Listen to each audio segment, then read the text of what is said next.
You're about to watch another exciting episode of the Dungeon Run, but did you know that you can actually be part of the adventure?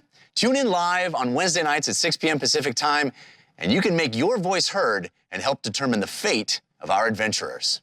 Hope to see you there.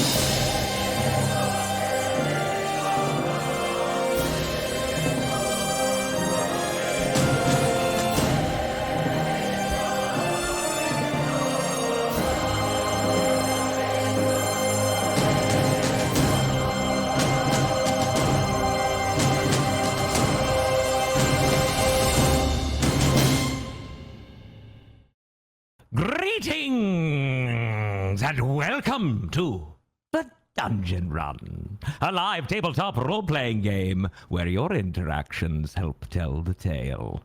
And a special hello to everyone watching live for the first time. Hello. So glad you could join us. Click the star to follow the channel to get live notifications, seriously. And then I'll see you in the chat during the show. I am Lord. Get that? Lord Ereban, Keeper of Secrets, and your host for tonight's campaign. Together we stand witness as our intrepid adventurers face terrible danger and most certain doom in their quest for glory, valor, and most importantly, treasure.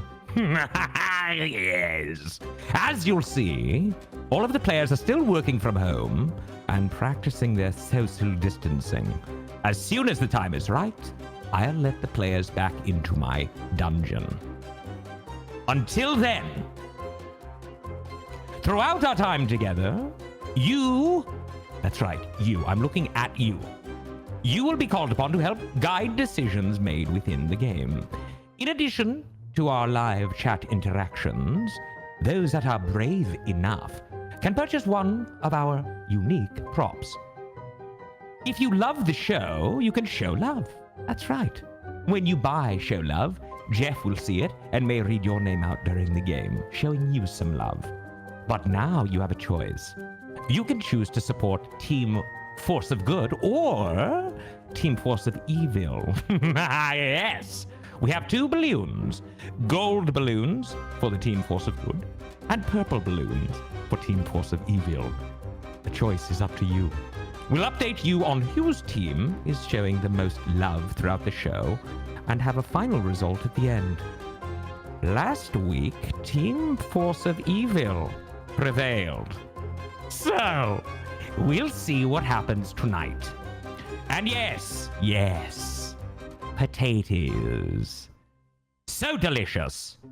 I've added the potato prop to the Team Force of Good and Team Force of Evil battle. A good potato is equivalent of buying 120 good balloons, and an evil yam is the equivalent of buying 120 evil balloons, but at a much better value. Who doesn't love a deal? I know I do.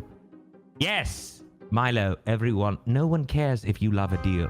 They care if I love a deal. Goodness.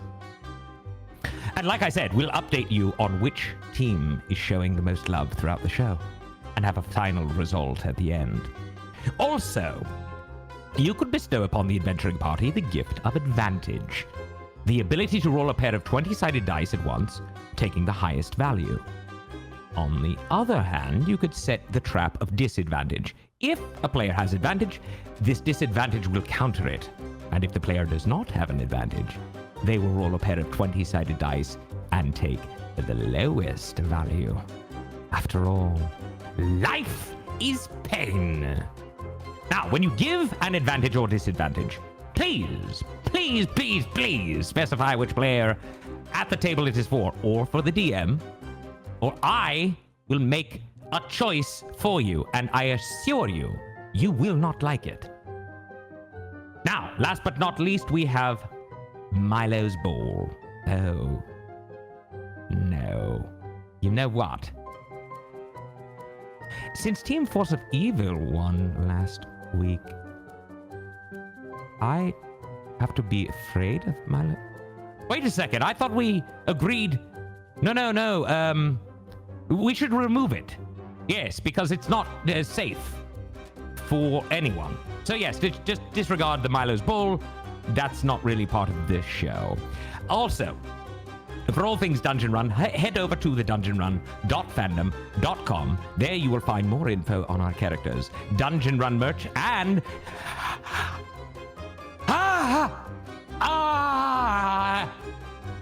Oh, Mommy. Mommy, please. It hurts. Yeah.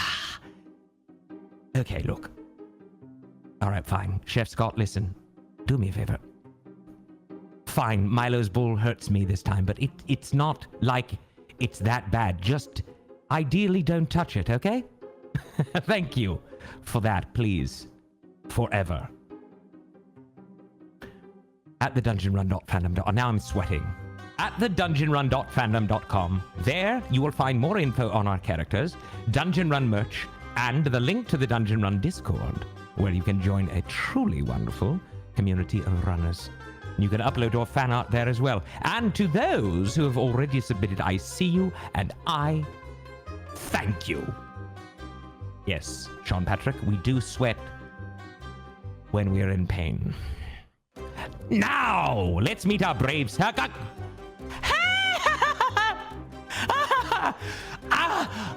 Milo, go get the Neosporin. Ooh, it's a burny sensation.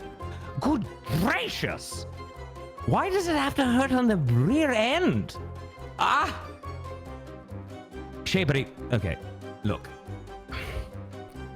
Please don't. From now on, thank you.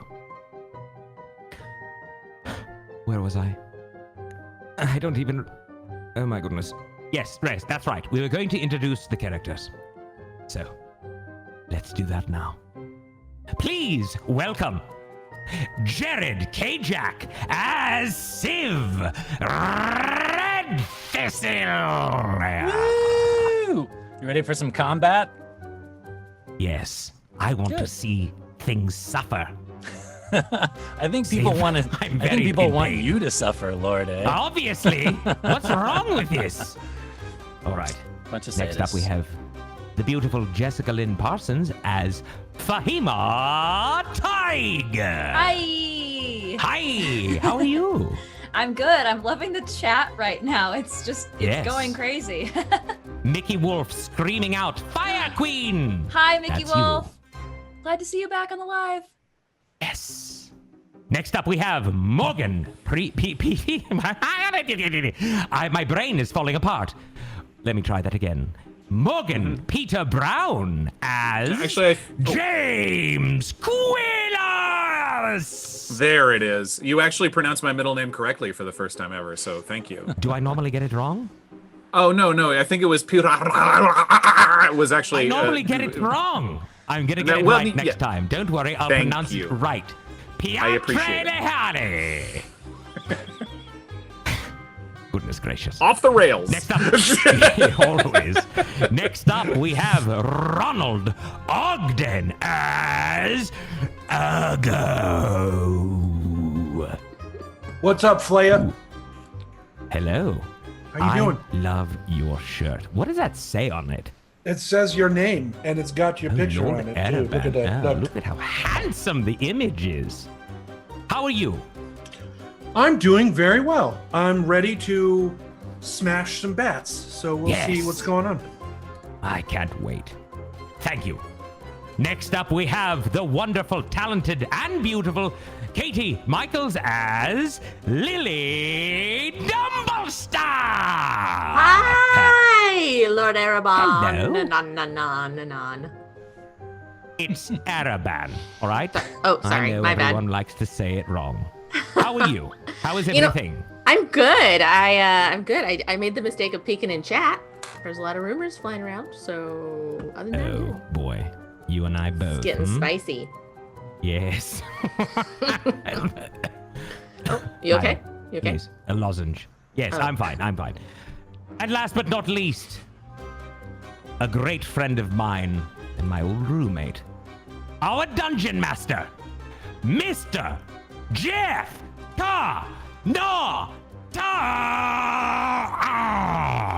Yeah, Ereban, buddy. Good to see you. I'm feeling good. Yeah? Lots of energy tonight. I can How tell. are you, Jeffrey? I'm gonna try to siphon some of your energy. I need it. You always have it. It doesn't matter, Jeff. You bring it every week. I still don't even know how you do it, really, to be honest with you. I don't either. Now, as the journey continues, I, Lord Ereban, will be joining you in your social conversations around the game. So keep an eye out for my avatar and comments. Oh, and before we begin, I have a favor to ask of you. It would give me great pleasure if you would share the show. Just click below and let all of your admirers know that you are watching The Dungeon Run, the greatest show that's ever existed. Done. Now, keep the comments coming, be ever vigilant, and let the dice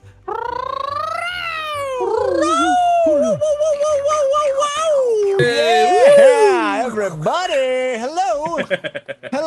Hello, and welcome to episode 61 of the Dungeon Run. Holy moly. I gotta say something right at the top. Happy birthday to Gorbin Played. Oh, Yesterday. Corbin played. Also, happy 1 year faniversary to the one and only Fail Waffle. She said that it was a year ago that she caught up to the show and joined the Discord community. We have, ladies and gentlemen, the best community on the internet. So I urge you to join. Check out that Discord, become one of the official watchers. Check out the watch party on Tuesday nights, all of that fun stuff. I did say it was episode 61, but fear not, if this is your first episode, we're gonna catch you up on everything you need to know to jump right in. We're gonna do that right now. It started as a simple dungeon run. These 5 adventurers could never have imagined then that banding together would eventually lead them on a perilous journey back through time. But powerful magic has transported this team 22 years into the past and placed them into bodies that are not their own, living borrowed lives in a time before many of them were even born. Here, they are sellswords, mercenaries, working for a pirate of land and sea, a notorious buccaneer named Whitebeard, who seeks the treasure cache of the Shazengao Empire. They learned of this treasure when they captured a Triton named Choran, fleeing for his life across a desert island. Wanted by the Dragonborn dynasty for having a child in secret with a princess of the royal family, Choran offered the whereabouts of the mysterious cache of riches and magical items in exchange for his life. Whitebeard betrayed Choran, selling him out to the Shazengao, who sent their assassin monks to pay the bounty and collect their princess. When the deal went bad, Choran was slain, but the team found a way to communicate with him beyond the grave. He told them that the Shazengao themselves were scared of the treasure, that they employed the Tritons to secure it for them, and that it was hidden underneath the city of Kingdon, in a place the Triton called the Mantle. Choran told them to seek out the Triton king and queen there, Uchalas Voy and Uchalas Way. So Whitebeard sailed his ship to the realm of Latland, and together he and the team made their way inland to the great walled city of Kingdon. What they found was a ruin. Building after building destroyed from above, rubble overrun by scavengers and insects, subsisting on the remains of a once vibrant city. In the center of town, a large buzzing hive built from debris and mud and mucus, shaped over the top of a simple brick well. The team battled the creatures that hovered and crawled around it. Fahima encircled the hive with a massive wall of fire, and the team blasted and battered the bugs with all manner of attacks while fending off the sharp-quilled scavengers who ran at them from the alleyways. When the hive eventually exploded, an enormous queen emerged, flittering and ready to strike. But no sooner did her stinger extend than Uggo leapt upon her back, driving her into the ground and providing opportunity for Civ to skewer her with his rapier and short sword. In the aftermath of that fight, the team discovered that the well was no ordinary water reserve. Instead of a bucket and pulley, it had a rope ladder which led deep into the ground. Descending into the darkness, they found that it opened into an enormous cavern with waterfalls cascading hundreds of feet below. Sound echoed across the rock platforms all around them as they each climbed down the ladder into the unknown. Lily rode Whitebeard's back, gripping his whiskers and helping him navigate in the darkness. James cast Fly on Civ and Uggo, who picked up Fahima and Lily and stepped off the ledge and out into open air. But as they flew toward the bottom of the chasm, large winged bats assaulted them, screeching and biting with deadly intent. Uggo managed to rocket himself and his companions 120 feet closer to the bottom, but Civ succumbed to a poisonous bite, which caused him to go rigid and plummet to a rock platform much higher up. Hearing the trouble, Meep illuminated the area, allowing James to target the bats with his eldritch blasts, while Uggo deposited Fahima and Lily to soar back up and help fend off the fanged creatures. As Fahima and Lily waited below, they began to notice their surroundings. To Fahima's left, large bulbous eggs, clustered in the corner of a rocky crevice, began to crack. Hanging above Lily, gripping the underside of the stone outcropping, a strange, multi-legged monster skittered closer. Then it reared back on sharp, spindly legs and pounced. And that is where we left off last week. No big deal. So we are in it, folks. We are in it. You're like really in it. Yes. Really, really in it. So are we ready to jump right in? Because the first order of business would be fire up that map room and head over and check out where we are. So let's do that right now. Map room, Fire it up. Map room. There it is. Bum, bum, bum, bum, bum, bum, ba-da-da-da-da-da. There is a dramatic shot from the ground, Wow. ascending this incredible crevice, ascending this incredible chasm. We have a split party, ladies and gentlemen. We have Weird. We never do Always that. the first Never step do to that. greatness. looks like Whitebeard, James, and Civ up there at the top. Lily and Fahima farther down, and Uggo still hovering at about the level of these vicious bats, battling them. They're strong too. Yeah. Yeah, So no, we're right. They are. we're jumping right in, and where we left off last week was in the middle of initiative order. Uggo had just completed his turn, which brings us to the bad guys. And the first thing that's going to happen, if we can zoom in on Fahima and Lily, is that these new entrants into the fight will debut.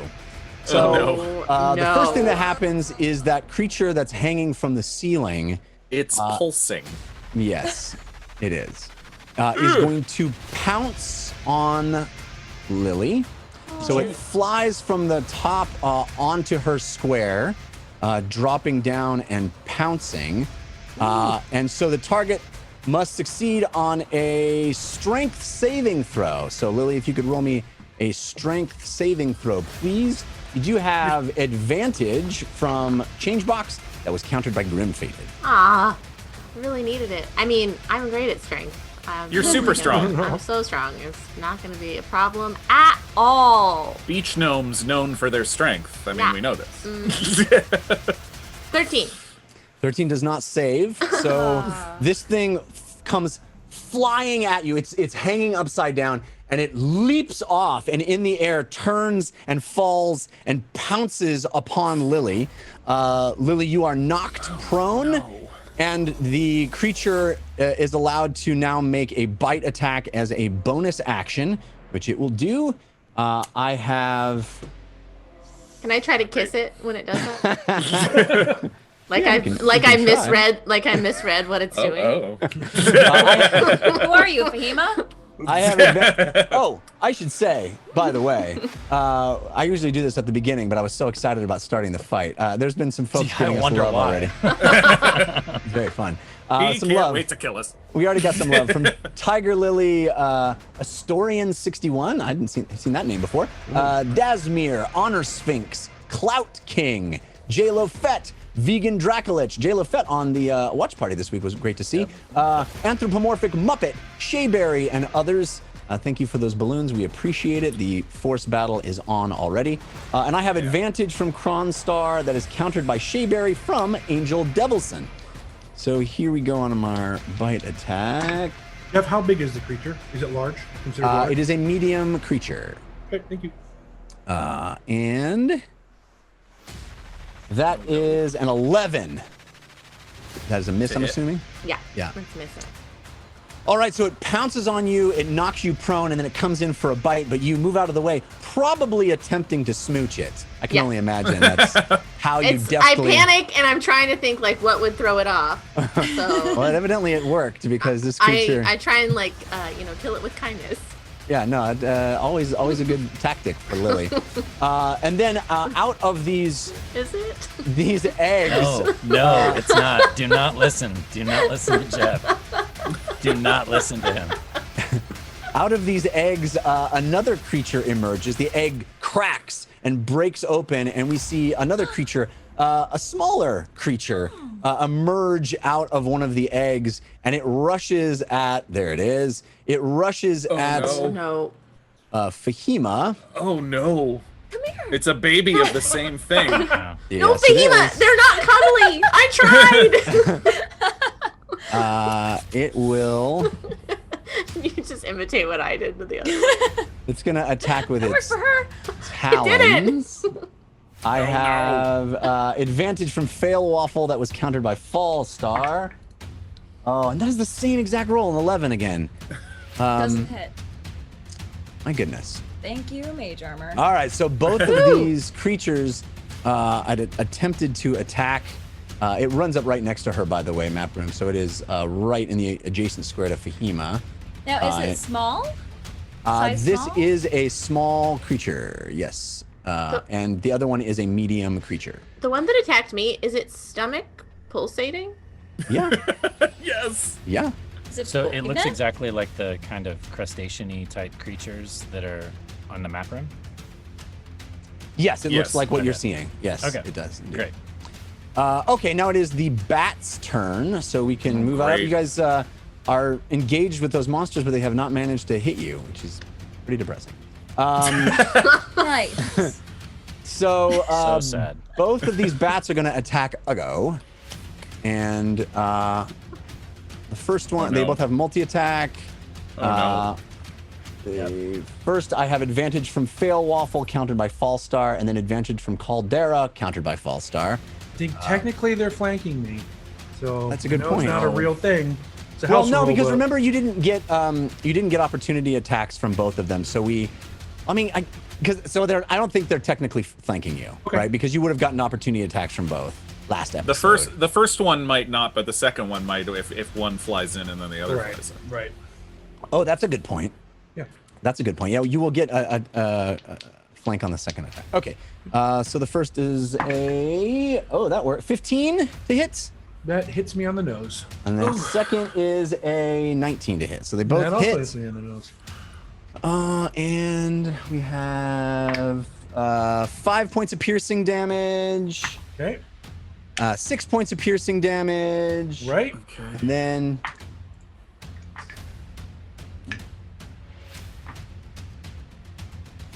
12 points of poison damage, and you roll a con save. Jeez. Yep. What kind of rolls You I got have there? advantage from Dimo Bodum. Thank you, Demo Boda. Advantage on my best stat. And far as saves. Well, second best strength is 21. That saves. So you manage to shrug off the effects of the poison, but you take the damage. That's just one of the creatures so far. Now the next creature will be in flank. Will have the benefit of flank, but both of the attacks I have disadvantage. One from Fat Loot and one from EC Miller 30. So it's just going to be a straight roll. Thank you. On both of those. Oh, that was a big hit. That's 22. Yep. Oh, and that's 25. Okay, so That Look, was I'd with rather you hit disadvantage? me than Okay. the ladies. So Those are both with disadvantage, Jeff? He's at a. He's at No, a no, Oh, no. it was regular roll. Yeah. I'm sorry. Yeah. You're right. Yes. I apologize. So we have 9 points of piercing damage and Okay. 8 points of piercing damage. okay. And then you got to roll Bloody. another con save, please. Dude.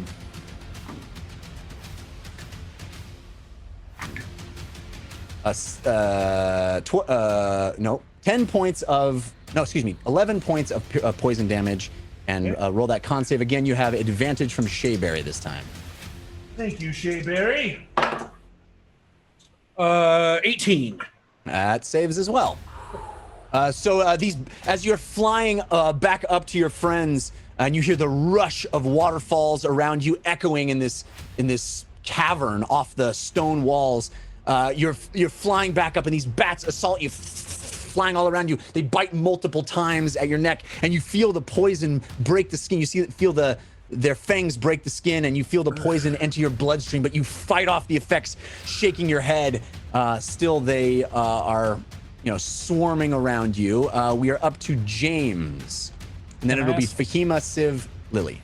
Can I ask a question, Jeff? The Yes. bats, when they close in on Uggo, do they stay on Uggo? They stay attached. In other words, come in and stay, or do they come in, attack? No, and then- they're gonna bite him and sort of move away. They're flying in, biting, and then they fly away to a sort of a safer distance, about 10 feet away from him. I'm going to ask Meep to move further down in the cavern because she gives a good 60 feet of light in either direction, either dim or other. So I'm gonna call out, Meep, I need a little more light. Keep going. And how far down is Uggo? He's about 30 feet. I think he's 60 feet? more than that. He's more 60, yeah? Because Yeah, I think he went down 120 and came up 60. Is that right? Last week? Yeah. Yeah. As Sounds far as I about remember, right. yeah. That's Yeah. So he's 60 feet And- down still. Here's a weird question. How far out is he? From you, it looks about 20 to 30. Okay, yeah. I'm guessing. Okay, got it. I'm worried about him, and I don't know what's happening down there with Fahima and Lily yet, so I'm going to fire 2 more Eldritch Blasts at the bat on the right, the one Yeah. who we That's took the- a bunch of damage previously. Correct. That's the only one that's Yes. been attacked so Yes. far. Right. Right. So you have advantage from Vane Dead on the first, and advantage from Z-Man 9018 on the second. The first one's a 25 to hit. That hits. The second one's a 21 to hit. That also hits. Come on. 16 points of force damage total to that one. All right. So you rear back and conjure your Eldritch Blast, swirling purple energies blast out of your hands and come shooting down into this bat-like creature, and it has a dagger in its neck from where Civ stabbed it. It is very badly injured, and as the Eldritch Force energy pummels it, you see its wings flutter and spin around it, and it falls limp in the air, landing on the ground dead. You have Nice, killed nice. this first Yay. bat. I look done. back at Civ. Civ, what can you do? And, yeah. End of your turn? Yes. Okay, Fahima, Civ, Lily is the next order. Fahima, you're up. Okay. Well, I can't bear to hurt this baby monster, even though it has attacked me. So I will cast Meep's Birdcage, and I will try to what's the condition? Restrain it. Okay. So I will center that on the one in front of me. Okay, And, the smaller of the two, yeah. Spell, yes. Doesn't it affect like a 10-foot square or whatever? Yeah, I mean, as many as I can get actually would be great. How many eggs are there? Actually, I should ask that question. There are quite a number of eggs. It's like a pack of eggs that are all stuffed into this corner of the stone. So more than 4, right? Mm-hmm. Yes. That's how many Veep's birdcage can pick up. Yeah, so it is it's just a 5-foot radius. So I guess it Are would be they 5 feet on adjacent to each each side. other? Are the mama and the baby adjacent to each other? Maybe you can put it between them. It looks like it according to the map room. That's why I'm asking. Yeah.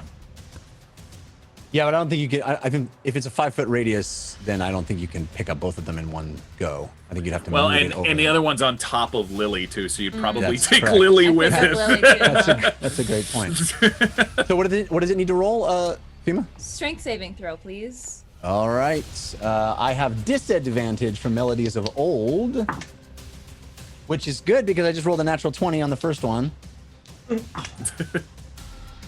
That is a 13. Doesn't save. Yes. All right. Okay, so you are. It is restrained, and I think on. There it is. Look at that. Kaboom.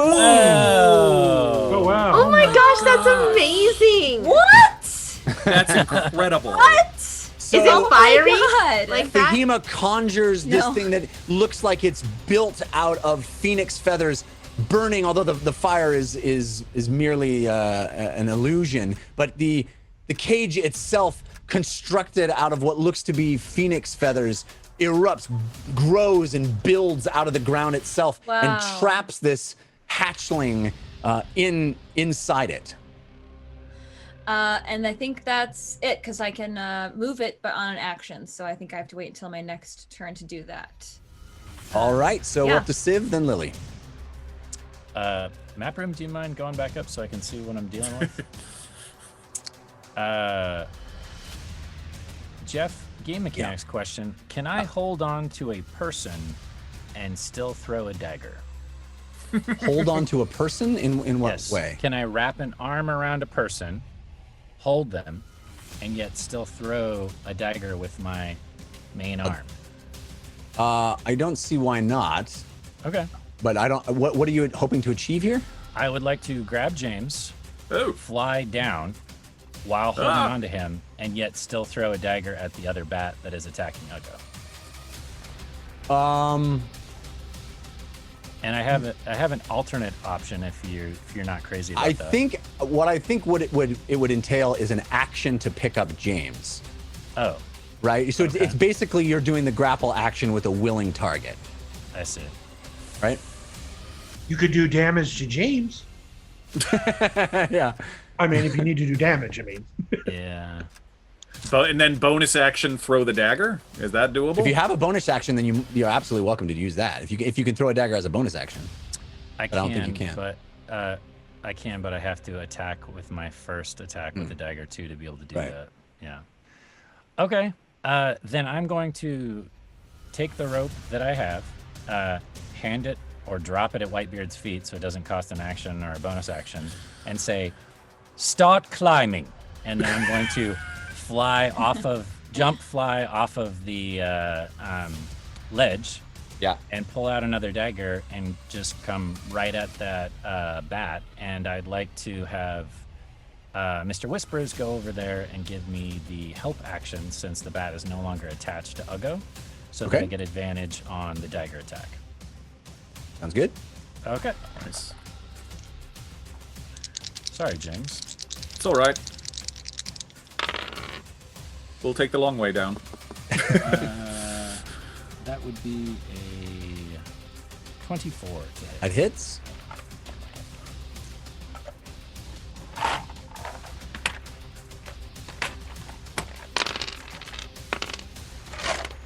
Roll that beautiful bean footage. 12, 13, 14, 15, 16, 17, 18. 24 points of damage. 24 points of damage, and Wow. this is you throwing a dagger or flying up and stabbing, right? No, throwing. Throwing. That's why I needed Mr. Whispers. Right. Yeah. Okay, so you step off the ledge and hover in the air and throw a dagger with deadly accuracy, tagging that bat right in a wing, and you see it tear part of the wing and blood oozing out of it as the creature screeches and flutters in the air. Complete You've your got to turn. be about like 20 feet from Yes. it, right? Map room, something like that. That's the range of the dagger. That's Yeah. There you yeah, go. that's probably there. I'm definitely at the maximum of that 20 feet. All right. And then I'm going to look over at Uggo and say, "Where are the ladies?" And that's my turn. Where the ladies at? With the Lily, ladies it's at. your turn, and then we Okay. have Whitebeard and Uggo. Okay, so I am the what are we calling this thing? We're all the bingo ladies. All the bingo ladies. All the bingo ladies. All the bingo ladies. No. Speaking, Oh no. speaking of copyright claims. We changed the We said words. bingo. Okay, so this bat crab is on top of me. Mm-hmm. It looks like he's dancing on you, in fact. I know. So he's like, he's tap dancing on my body. Is that what's happening? Doesn't feel Okay, good. so I am going to attempt to do Phantasmal Force on him or her. Okay. So it's a Wisdom save for you. All right. I do have disadvantage from Kamikaze. And I'm sorry, you said wisdom? Yes. Or intelligence? I think Phantasmal is Wisdom. Okay. No, I'm sorry. You're right. Intelligence. Got it. It's like my one that isn't Wisdom. That I know, is there's a- not many. That is a 10. That does not save. Yes. All Okay. right. Great. Okay. So here's what happens. The cage comes and is on like fake fire, right? Like it has an illusion of fire. It's burning phoenix feathers. Yeah. Okay. So when that happens, this crab monster is gonna see my hand kind of light on fire, and I'm gonna like touch its little throbbing belly, and that is going to become warm from the inside, so it feels like there's a fire literally burning inside of its stomach. Oh god. Like it's warming its belly interiorly. It thinks that you're reaching up from the ground and Yeah. magically warming its So I'm tummy. trying to make it appear that I'm scarier too. So I love it. So Yeah. you are you're giving it deadly belly rubs. Yeah, deadly belly rub. Got it. It's a belly rub that no one wants. The belly rub of pain. Forbidden belly rubs. All right. So what's the you rolling the damage for that? Yes. I will do that. I don't think it's much damage, but it's No, it's Hopefully. psychological though. Do we have a name for these monsters, Jeff? Not yet. You haven't asked them. So it's Call for Excuse me, psych lady. damage, but it should kind of distract it a little bit if it thinks its For belly's on. psych damage. All right. It you see it kind of wiggle upon you as you laying prone. You reach up and put your hand on its little tummy, and you It's throbbing tummy. Also, what does that feel like? yeah, it's a little softer than you thought it would be, but it's definitely damp. It's Oh, moist. no. It's got mucus dripping off of it, and this thing on top of you with these spindly legs and its its face moving and opening and closing on top of you, and you enter its mind and create this illusion of pain, and you see it wiggle and squirm. It hasn't hurt it a ton, but it is certainly not happy.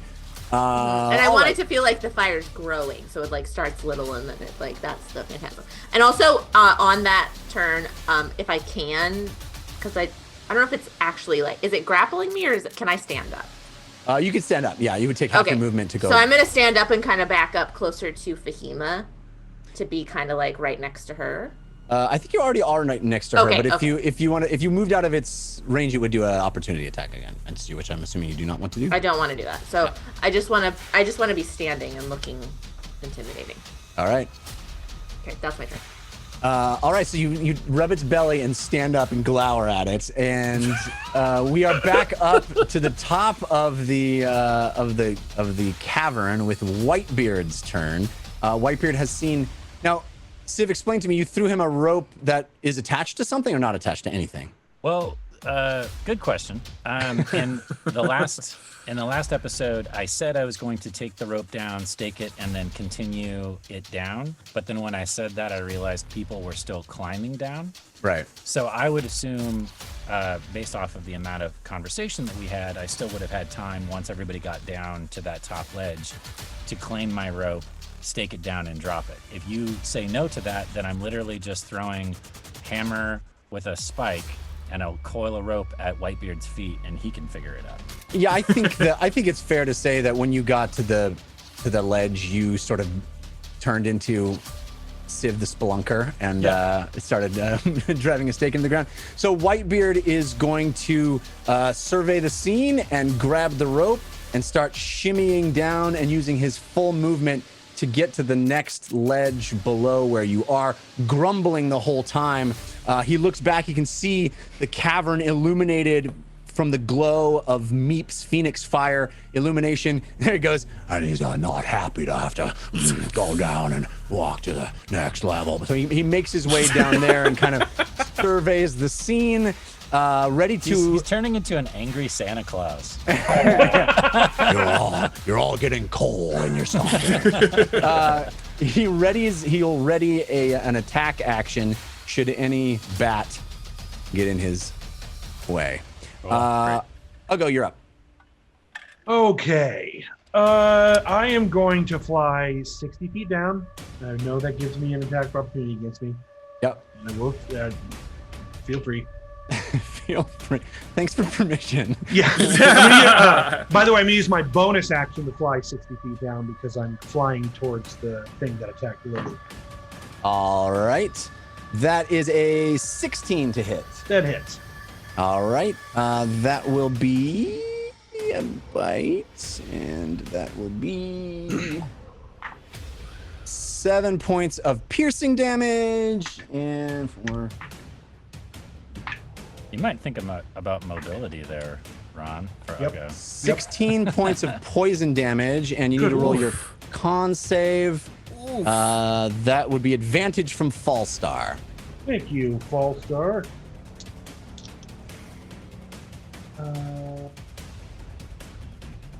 23. All right, that saves. And as he flies down, he says, "They're down here!" And the ladies are down here. And he flies. So 60 feet bonus action to fly. I'm aggressive, so Okay. I'm using my aggressive bonus action to fly to the thing, and I'm going to attempt to grapple it. All right. The one obviously that's not in the cage, right? Yes, the one that attacked Lily. Okay. You have advantage from Angel Devilson on your strength check, and I don't.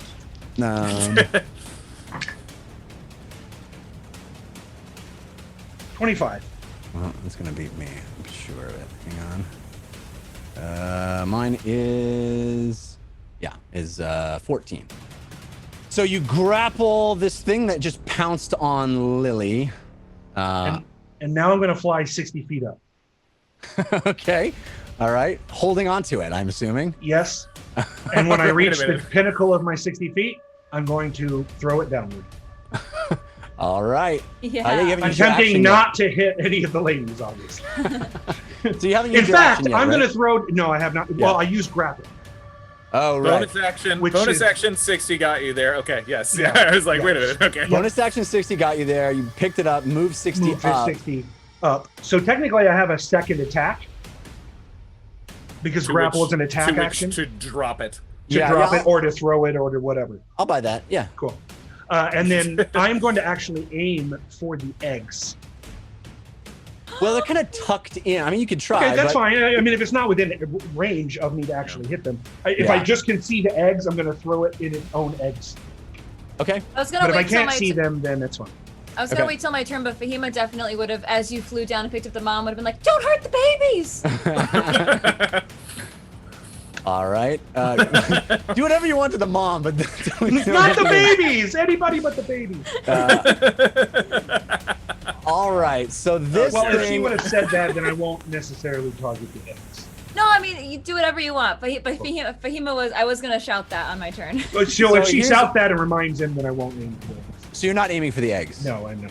Oh, okay. So you can roll me 6d10 of fall damage as this thing goes hurling to the ground. Can I Actually, aim it 6d6. beyond the ledge that they're on so that it goes further down the cavern? Well, no, you. It's hard for me to tell how wide it is, so I don't know how wide. Yeah, can I think throw it it's gonna land on the spot you picked it up, right? You Okay. Yeah, Sure. you go down. That's and fine. yeah. Perfect. So 66 is what I meant to say. Nice. Ooh. 14, 17. And This is the 24. 24 points of damage. All right. So that is the mama, right? Yeah. Mama. 24 points Mama of damage. confirmed. Nice. And that thing is now affected by my ancestral protectors. All right, so you fly down and pluck this thing off the ground. It's squirming and fighting against you.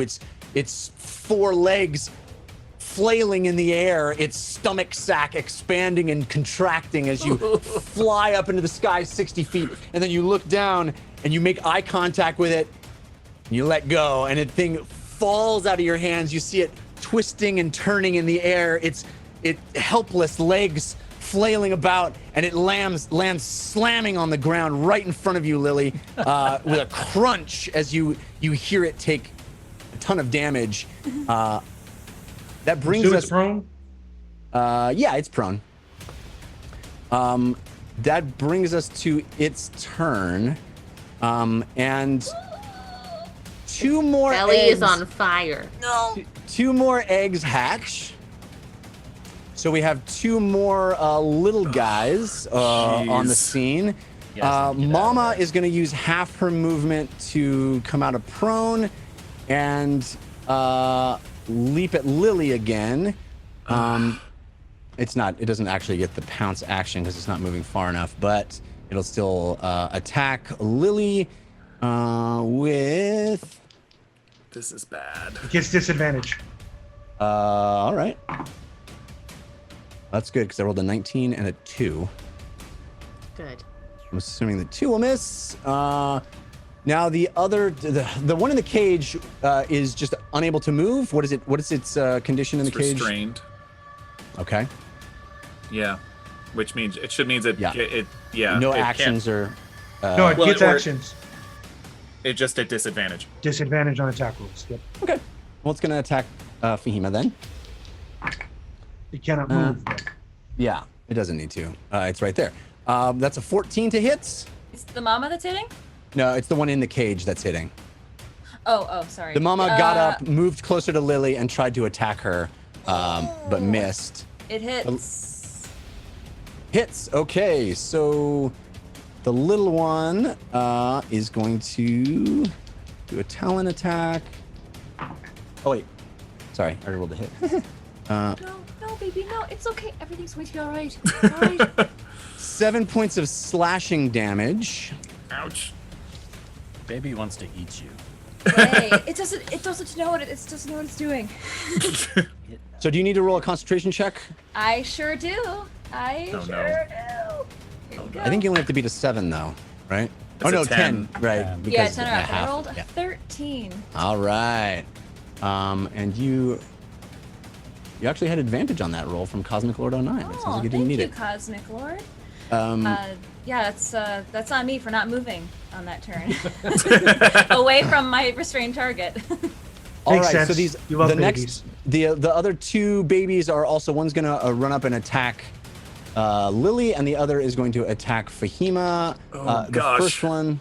Get Oh, I got some away. disadvantages all of a sudden.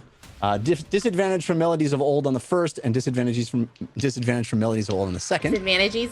Disadvantages. Oh man, I'm rolling terribly tonight. That is a 15 on the first, and a 10 on the second.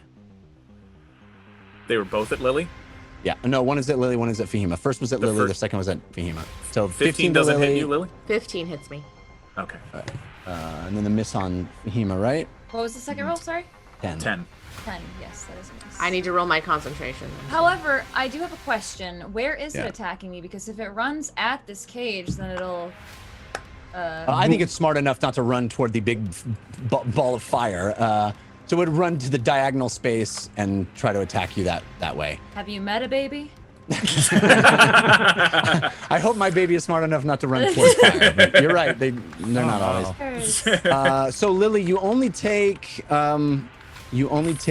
5 points of slashing damage. Oh, okay. That's fine. But you still need to roll your I succeeded on my concentration and got an 11. Okay. So that is good. Now we're up to the remaining living bat. And that bat is all the way up here. Yeah, it'll attack Civ. I Fair, think I'm fair. technically right near them, so he would have, because I flew 60 feet right back up, so it would be somewhere near me as well. But it's totally. Yeah, I It's mean, got Civ options. just threw a for thing sure. at it. Yeah, I have options within a certain range, so I want to make sure that you know. Right. that I'm within range. All right, so the first one I have disadvantage from Fail Waffle. Wait a minute. I have advantage from Fail Waffle and disadvantage from Fail Waffle. So, you Fail Waffle. She's nothing if not fair. And It's- the first it's one success pancake. is... Are you Success sure that pancake. Are you sure that advantage wasn't for Whitebeard specifically? Yeah, It really. may have been. She may have been anticipating. The first one is 17 to hit, and the That's just second one enough. is 25 to hit. That hits too.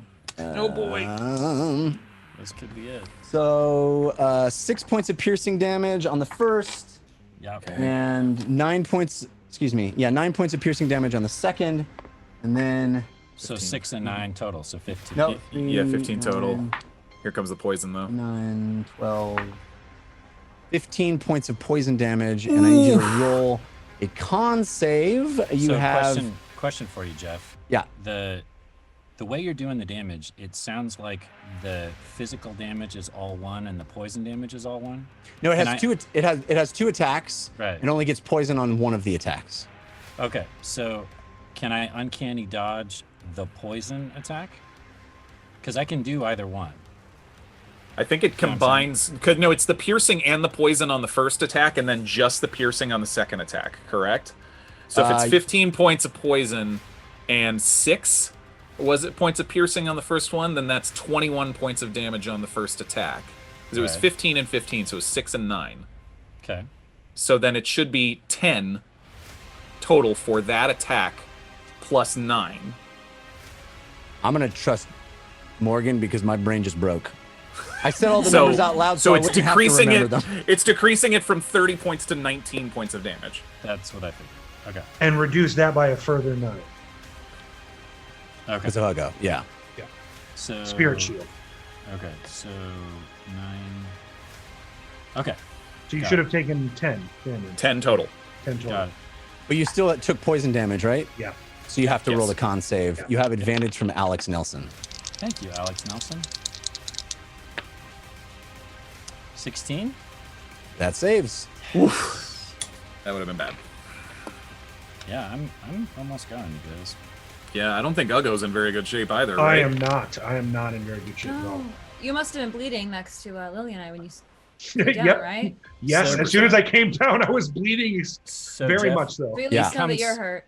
It comes in, attacks, and then tries to fly away.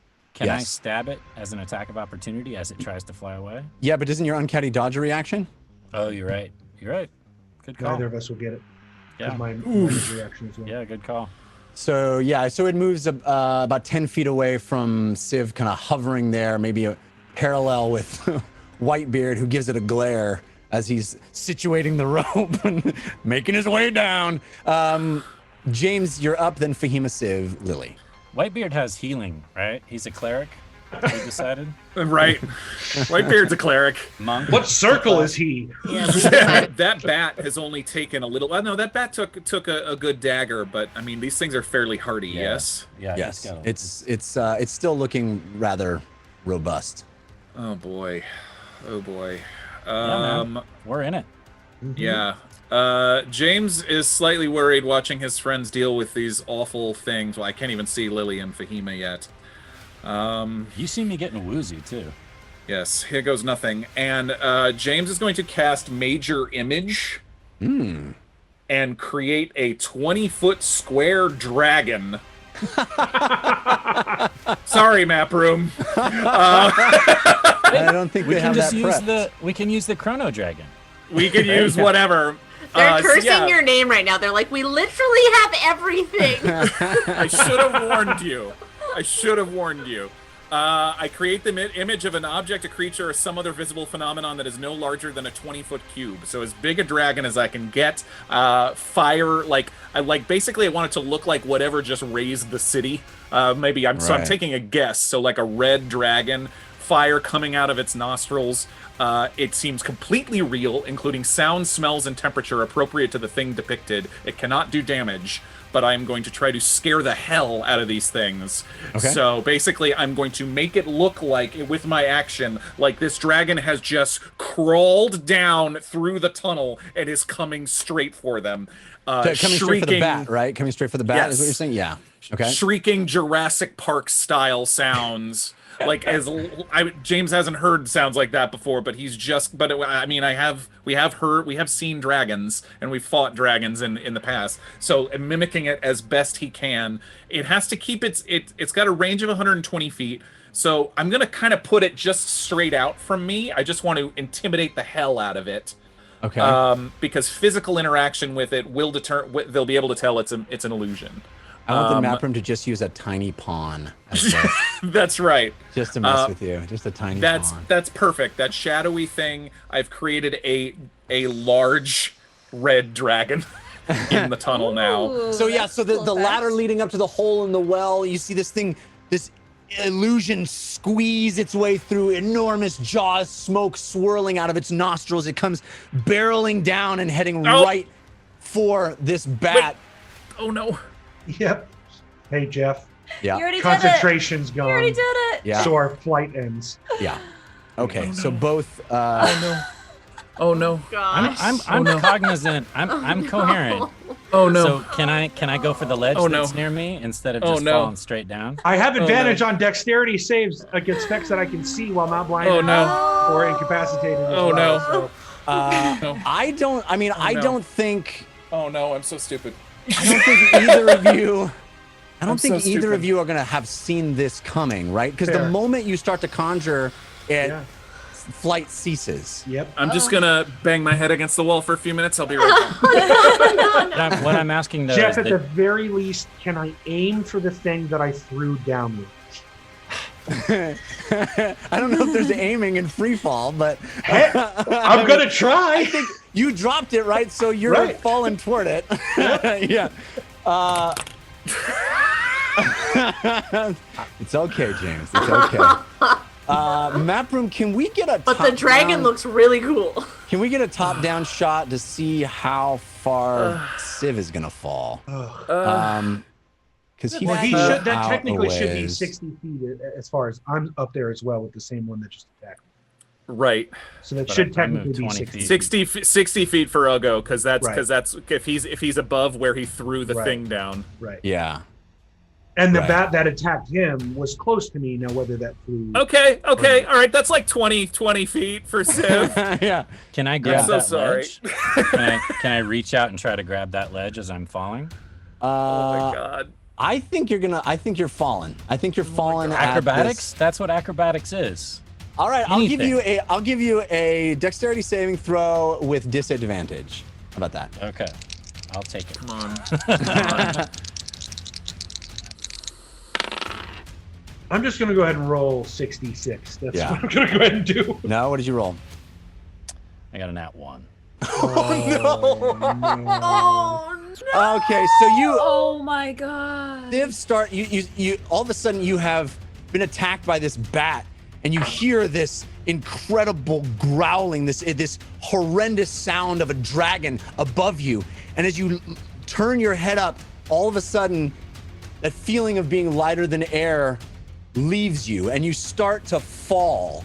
And you turn and you realize that there is a ledge below you right as you're falling, and you reach out, your gaze going from up to down, and you turn your head just as the ledge clocks you in the mouth, in the jaw.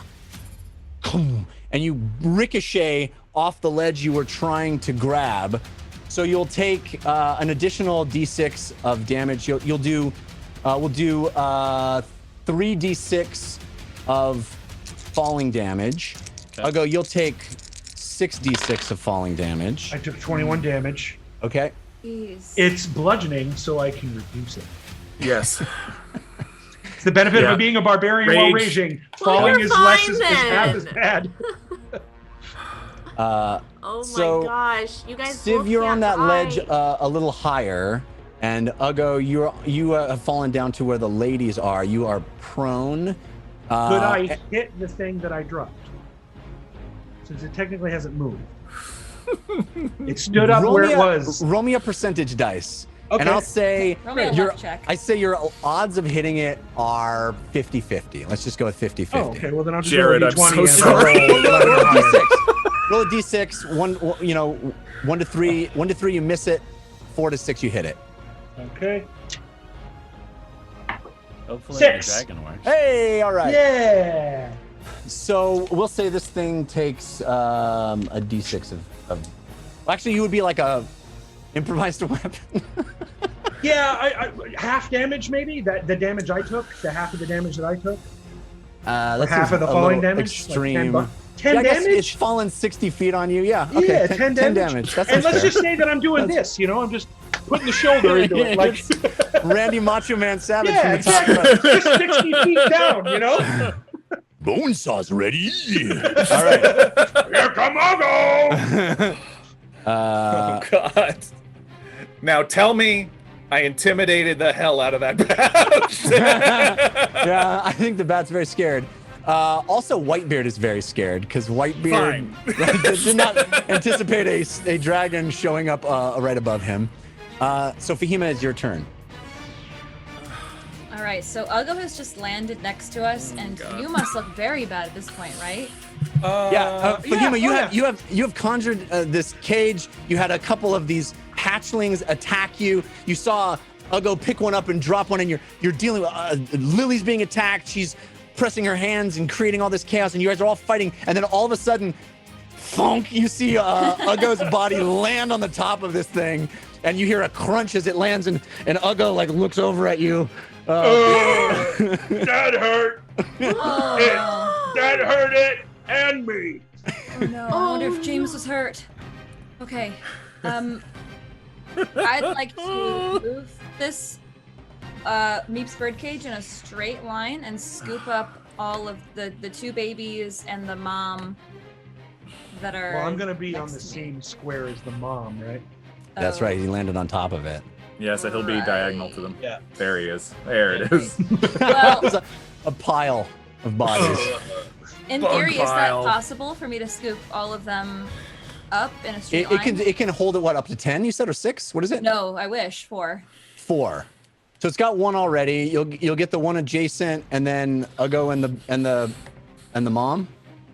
Yeah, I'm just wondering in theory if I can do this based on where they're on the map. Because they look How like far they can it move? could be 30 feet straight line. Oh wait, Maproom, can we get just a slightly different view so I can see what square we're on exactly as far as where Ugo is and the monster? Because I think they're in a straight line, right? Yeah. Yeah. They're in a straight line. So you Okay. can get the next hatchling, and then the mom and Ugo all in the cage together. Okay. Oh boy. And Wow. let's do some the one that's in the cage. Actually, I forgot to tell you, can roll a strength saving throw to get out of the cage at the end of its turn. So we should do that before Thank you. we continue the turn. I have a disadvantage from Melodies of Old, countered by the Carson. So it's a strength save. Yes. That's what you said, right? Strength saving throw? Yes. Do I have advantage, Jeff? What? Do I have advantage? You do, from the Raven Queen. Wait. Sorry. No, sorry. you haven't even gotten into it yet, so you don't get to roll it yet. Not yet, Oh, not okay. yet. Yeah. We're doing the one that should have happened on the last Because if turn. it pops out, then I might need to strategize. This is only a 7. Oh, great. So it stays. Yeah. Okay. So I would like to try to do that. So Ugo, you can roll that, and I'm trying to see if I can capture them and push them, but I'm not sure. So they'll roll the same thing, a strength saving throw. Okay, 25. the other little one, I have advantage from Cosmic Lord 94 from Fail Waffle, countered by Melodies of Old. And that will be a fail as well as a 4. And then, this one might work. That's a 16. My spell save DC is 16. That saves. Yeah, so it saves. Okay. So that was the mama. So the one directly adjacent does not save, but then the one that Uggo is on top of does save. But Uggo, you have to roll your save now, right? 27 or 25. Excuse me, 25. Okay. So Yeah, basically, strength's my scoops best up- one. So. It scoops up one additional hatchling. Okay. Um, So two out of the 3 saved. I thought we had one in. We're getting the hatchling to the right, which did not save, and then the adult and Uggo would make 4 creatures in the cage, right? 1, 2, 3. Only no, because they saved, so they're not in the cage. So they get. I know this spell is so complicated. But it only I have moves to, in a like, straight reread every line, right? time. It only moves in a Yeah. straight line. So the maximum potential people we could have gotten in this would be 4, Yeah. right? So you got one additional one Okay. So the because baby one saved and Uggo next saved. to. So the baby next to Lily Was not I in a can't get straight that one. line. Not in a straight line. Got it. Okay. So now it's just hovering over the space that Uggo and the creature are on, because what happens is they get ejected to a space nearby of their choosing. Wow. All right. So the mom will be ejected, I think, back a space, and Uggo, you can decide where you would like to be ejected. I will flank the baby that is attacking Lily. So Right. catty corner. So Perfect. yeah, so Uggo arrives in the that's perfect with the mom. Wow. Uggo arrives in the space diagonal from where he was, diagonal up and to the left from where he was, directly above Lily. And the cage with 2 creatures in it is in the space they used to be in.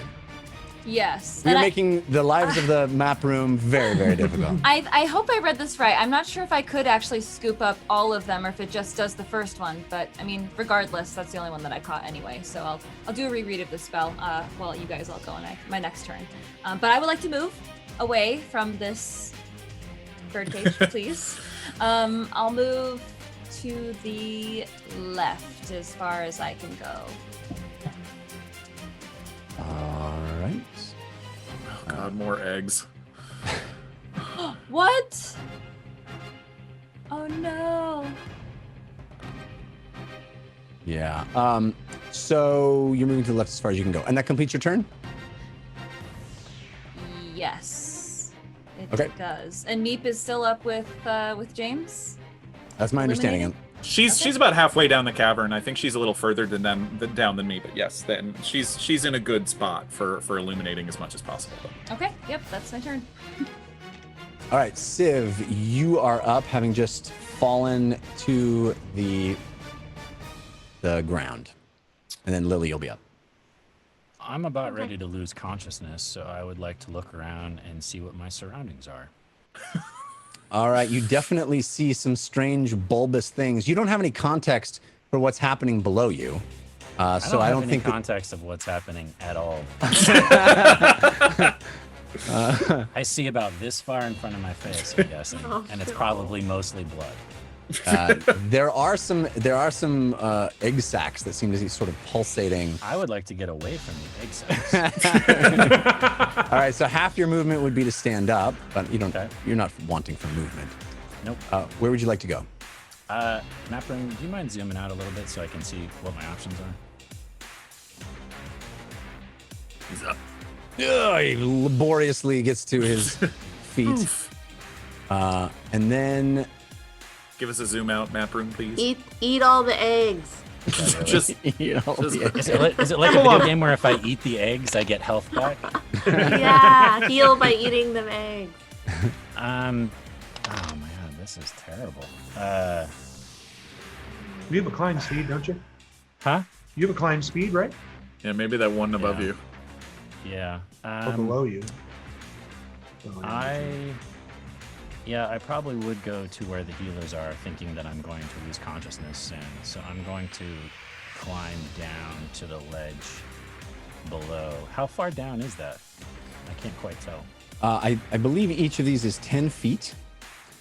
So It's only 10 feet down? Okay. yeah, so you'll. I mean, each one that's directly above. Obviously, there are ones that are higher, but the first thing you see when you start making that move to go over the side of the edge is a burning cage with 2 creatures in it. You see a very bloody Uggo, and you see Fahima, moving very swiftly away from these creatures, and Lily standing in an attack stance. Clearly something is happening below you as you peer over the side of this thing, ready to climb your way down. Yeah, and it's probably just as dangerous down there as it is where I'm at right now. Good times. All right. Well, I'm gonna take a gamble that someone's going to heal me, so I'm going to climb down there. Actually, this one looks like Not me. This one looks more like 15 feet actually, because it has that second. Not me. That second thing. kidding. And That's I know fine. you have a climb speed, but we'll still need to do this. Is particularly the walls are damp. It is not easy to find purchase in the walls, so we'll still need a athletics check. Okay. You have advantage from Scully is my homegirl. Thanks, guys. 22. That gets you down there pretty easily. You scamper down the side using your claws to dig into the wet rock on the side, moving down the side of the wall. And I would like to use my action to hide. All right. And I would also like Mr. Whispers to come to me. So Okay. he's going to start flying down. So you have advantage from Scully is my homegirl on your stealth check. That would be a 25. Yeah. Nice. So you tuck yourself into the side of the wall and try to be as motionless and in the crevice as possible, and you fairly confident that you are out of sight and unnoticed by the creatures that are standing there. I Would would like Fahima to have be- seen him? Yeah, I would Sorry like to to be cut you off, noticed by Fahima since she's on the backside of me. Okay.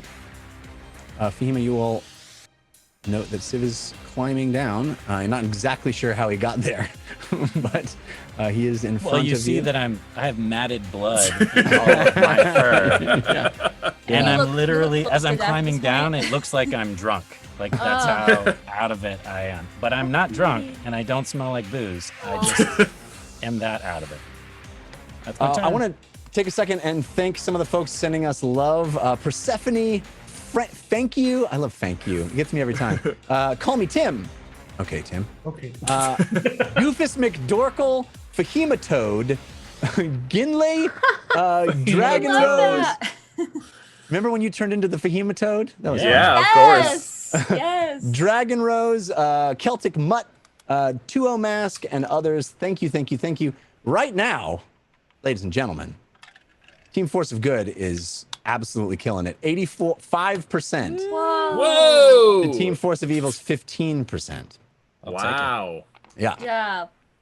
Yeah. So that brings us to Lily's turn. Okay, so did I see Civ come down? No, he was stealthed. And he alerted and- Fahima and didn't alert me, right? That's correct. Oh, well. Well, I mean, I was standing right next to him. I think that's why I was able to see It's him. going great. Right, I'm just saying Lily wouldn't have been like, I'm gonna go heal this random shadow behind me. I don't know he's there. Right. You do see a very hurt Uggo, though. And I do see very hurt Uggo and this creature attacking him. So Uggo is ahead of me. Yeah, but there's boat between a you. hatchling between you and he. Yes. So what I'm gonna do is how close is that hatchling to me? It's right next to you. Within striking it's right range. there. Yeah. Okay, so also I still have concentration on that phantasmal force on the thing that Uggo is attacking, and I think because I did a fire effect, it should take a d6 of damage because that would cause damage, and that's how like the phantasm can cause damage if it. It continues to Continues. burn. Yeah. Yeah. It continues to take it as long as you're still concentrating on it. I think Yeah, so I think it'll take another d6 of Okay. damage on the start of the turn, or You I can can roll And that. just so you know, Katie, too, if you attack the ones in the cage, you get advantage. Okay, cool. They're restrained. Cool. Well, it takes 1 point of damage. All right. So I really hoped with that. And then seeing Uggo very hurt and lots of things happening around me, I am going to actually now drop concentration on Phantasmal Force because it is taken care of with Uggo, seems, and I'm going to cast Healing Spirit. Yeah. Okay. I'm just going to cast it at 2nd level for now. So Healing Spirit, and I'm going to place it by Uggo. You can be in range of that too, right? Doesn't have a range of. It would heal the You have bug. to, you have to walk over it though, don't you? It has to be like in your area. Space. So I In think the I need square. it. I want it to be on Uggo's space. Got it. Yeah, I can move it on my turn as like a bonus action, but it needs to be. Right. It's Cool. just a 5-foot square. Okay. So I'm gonna put it on Uggo's, like kind of behind Uggo, if that makes sense, like on the cliff, so it wouldn't ideally affect the other things that he's fighting. Okay. Got it. And then Uggo He'll will- take that on his turn, right? Yeah, Okay. Great. yeah. So, Yay. and at Granny. 2nd level, it's just Love it. 1d6 of healing, but it'll Okay. something. Is there anything else you'd like to do? And then I'm still in striking range of this little dude, yeah? Correct. I don't really want to get hit by him, but I think I'm gonna just pull out my crossbow and aim it at him. You All don't right. have a crossbow. What? You don't have a crossbow. Oh, Civ has it. so that's I my dropped crossbow. it. I'm gonna pretend. I'm that's gonna go to right, you pull out my dropped it. crossbow and realize that You I have don't two of my have it. daggers. You have 2 of my daggers. And so I'll reach for what I have, but what I'm gonna actually grab first is my flute because I thought I was grabbing the crossbow, and I'm gonna intimidatingly hold it at that. Oh. All right. So you yeah. brandish Civ's dagger, and try to intimidate. you want to She's actually brandishing the flute. I'm She's brandishing the brandishing flute. Excuse me, because I'm sorry. because I went for the crossbow, forgot that it wasn't there, then just grabbed the first thing, which happened to be my flute. Not, pardon me. But I was just trying to keep eye contact with this thing, because in Lily's mind, keeping eye contact is very intimidating. I love it. So If you want to roll an intimidation check, you can try. I absolutely do. You have advantage from change box countered by fail waffle. Okay, 1 second. Intimidation. What do I got? 10. It doesn't look particularly intimidated, but certainly Confused? you feel like you've done something, and Yeah, that's I the feel pretty important part. Yeah. All right, so we're back up to Whitebeard, who has seen everybody he came in here with systematically leave, but now he sees a giant floating red dragon directly in front of him. That's correct. He is not too happy about that. He can make an intelligence check, investigation check to see if he can discern if it's real or not. All right, he's a pretty smart fella. In fact, I have advantage from Grim Faded for Whitebeard from Fail Waffle. Perfect. I love it. That's not gonna. Oh, both of them. I rolled a 6 and a 4. So he's got. That's He thinks an 8. it's real. Nope, he thinks it's Oh, very real. no. He thinks that thing is real. So Yikes. he is going to. What the heck would you do if you saw a dragon? He's going Wet to. yourself. Yeah, well, he's gonna try to get as far away from this thing as possible without turning his back on it to climb up the thing. So he's going to crawl, as far back against the wall as possible. It's trying to And- intimidate the bat, so it's not facing him or anything. But yes. Right, but I think if you Yeah. saw a giant dragon that you believe to be a real dragon, Sure. knowing that the city was destroyed by a dragon, Yep. crawl through the hole and show up next to you, I think you'd want to get away from it as much as possible. So he's going to just back as far as he can, pressing his back into the stone wall and trying to be as inconspicuous as possible. And that brings us to Uggo. Uggo's gonna take half his movement to stand. Okay. I'm gonna 1d6, right, Katie? Yeah. Yeah. You want to roll it? Katie. Yeah, sure. 1 second. So he's gonna take half his movement to stand. Say that's why I don't like falling. That's why I don't like heights. James said, "Dragon! It's a dragon!" I go. You only heal 4 points, but I'm trying to maintain intimidation. And Uggo will throw 2 crustacean hammers at the dragon. I mean, At the dragon! Oh it's no! very high above you. It's I very was saying it's high above you. 100 feet above never you. mind. If it's that Yeah. high, he's not going to so. But it does seem to be crawling down in your direction, so I would imagine. We need to you'd get out of here quickly. And then I'm gonna grapple. No, you know what? He's just gonna pull out his maul, and I'm sorry, Fahima, and swing the little one off the side of the. Okay. You Off the mini side. golfed it off of the Mini cliff. golfing it right off the side of the cliff. 4! Amazing. You All gotta right, get it through the windmill. It's like a push attack. It does have a waterfall there, so I you can probably know, try to get it right it through the is. water. It's like a complicated mini golf course. It's pretty Through awesome. the when you go dinosaur's for it. mouth. You have advantage from Bo Busy, Uggo, on this attack. Thank you, Bo Busy. 26. That hits.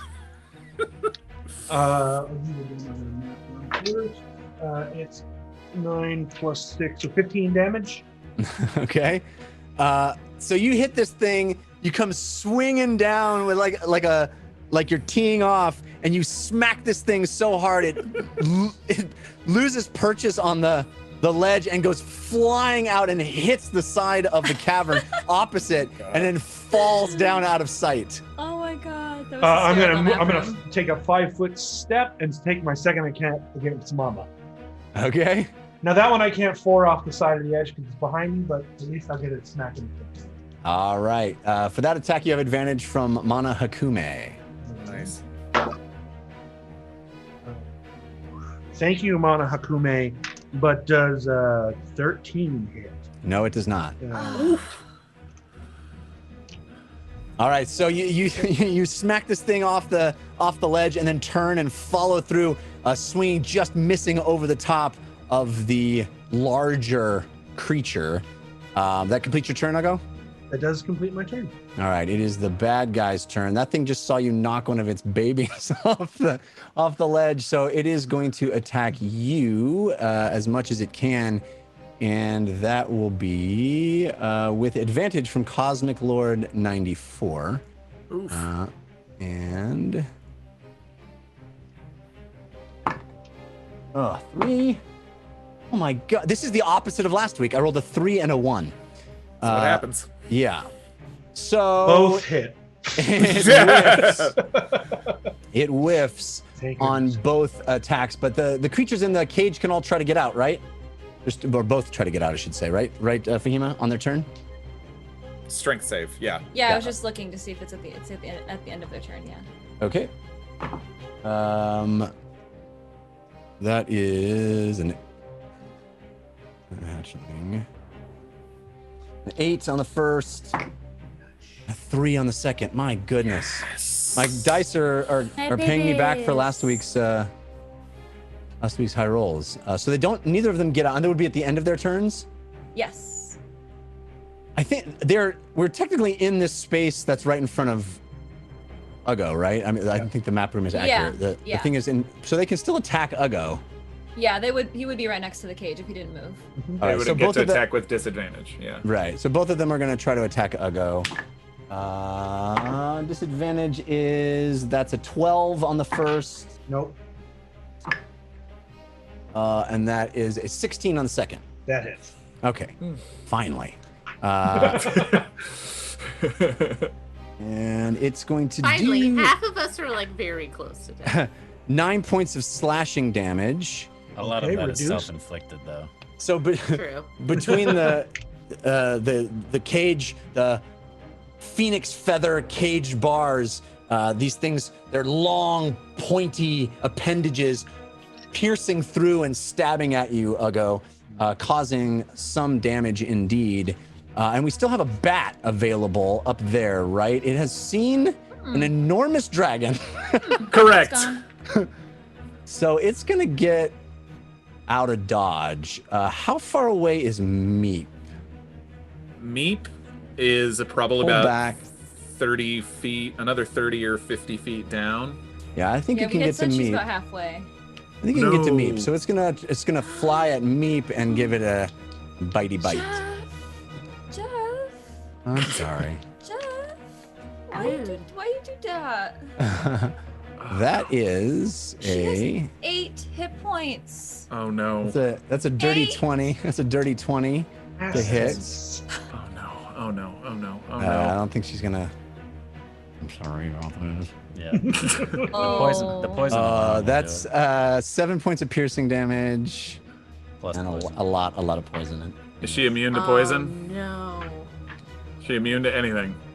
It's immune only to fire. Got it. That is 14 points of pure poison damage. Oh no, she's Okay. double dead. No, she's not. She's not. Don't She say turns that. into an egg, right? Yeah. Yeah, Yes. she turns. I have her character sheet right here. So the good thing Turns about a phoenix into egg is that if egg. it turns into an egg in flight, it does not take any fall damage. Yeah. Correct. So you see Thank God. this egg falling from the sky. I don't even know if anybody can see it at this point. No. Maproom, I'm not sure where the egg would land. Whoa! It goes all the way down Oh my god. Oh, me.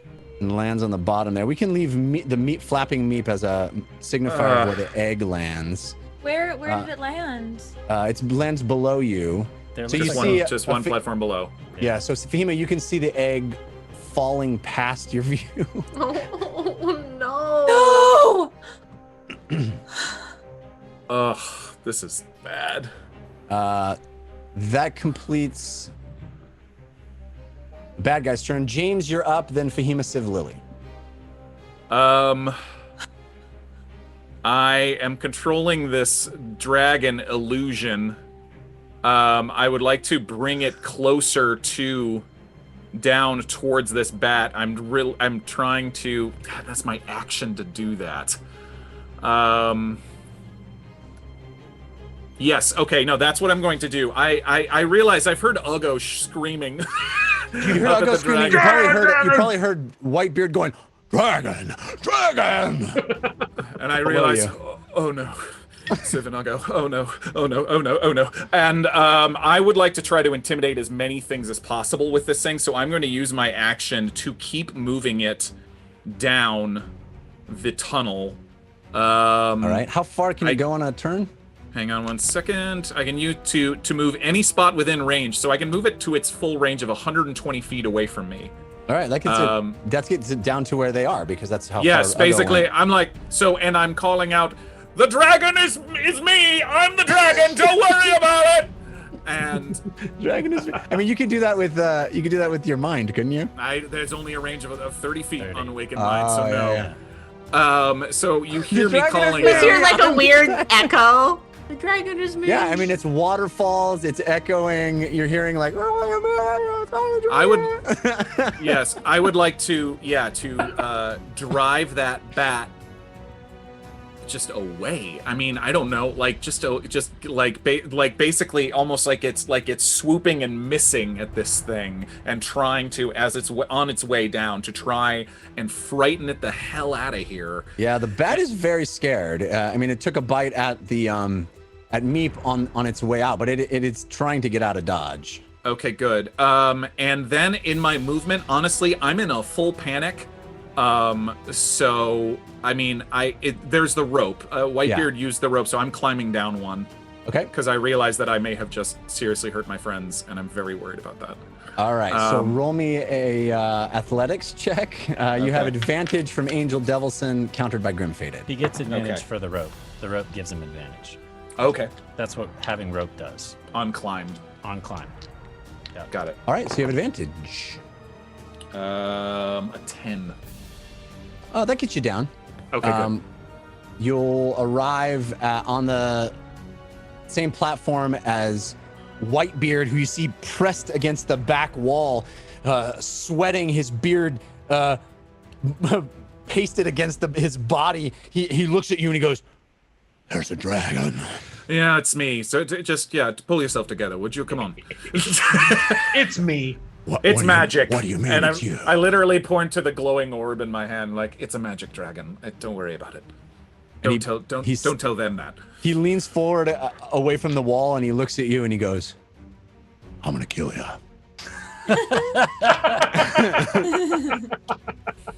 Fine.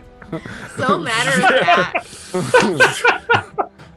Here's the deal. I'm gonna kill you. I'm gonna kill you. Fahima, you are up.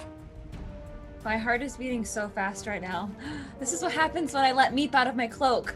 Let me You now see here. a massive dragon hanging over to your Yeah, right. there's a giant, very real-looking dragon. You can roll that intelligence check though if you want to try to. Yes. Yeah, I was And gonna you say, since intelligence is my top stat, I feel like Fahima would recognize a spell. It's an Well, here's investigation. the It's not thing. just it is investigation. Yeah.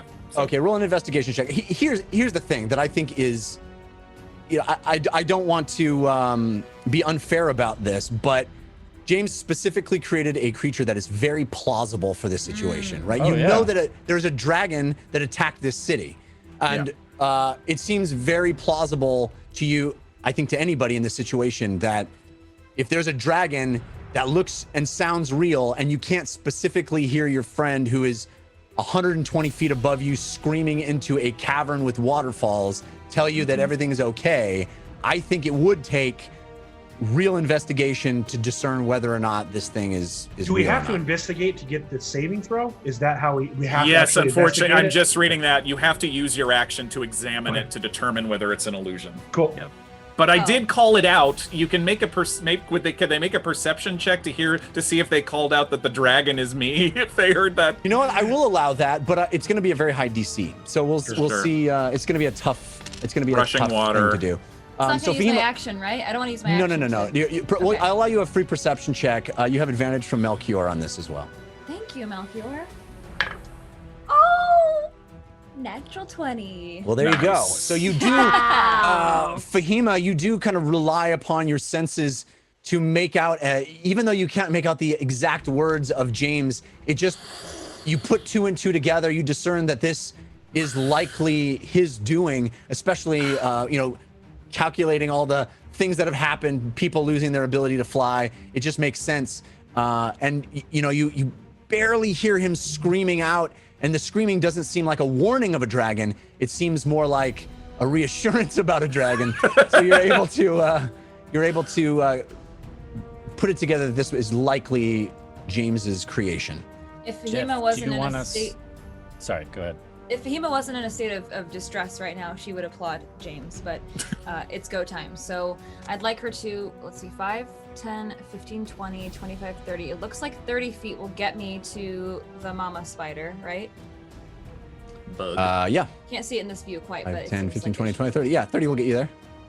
All right, I don't want to zap Uggos, so I'm gonna lightning bolt jump from right next to the mama down to Meep. It's 120 feet range. Don't damage the egg. So you're running toward the mama. No, yeah, I'm not gonna land next to the egg, of course. Lightning bolt jumping down to the next platform below. Yeah. Oh yeah, that's awesome. I love That it. is awesome. That's really Nice. great.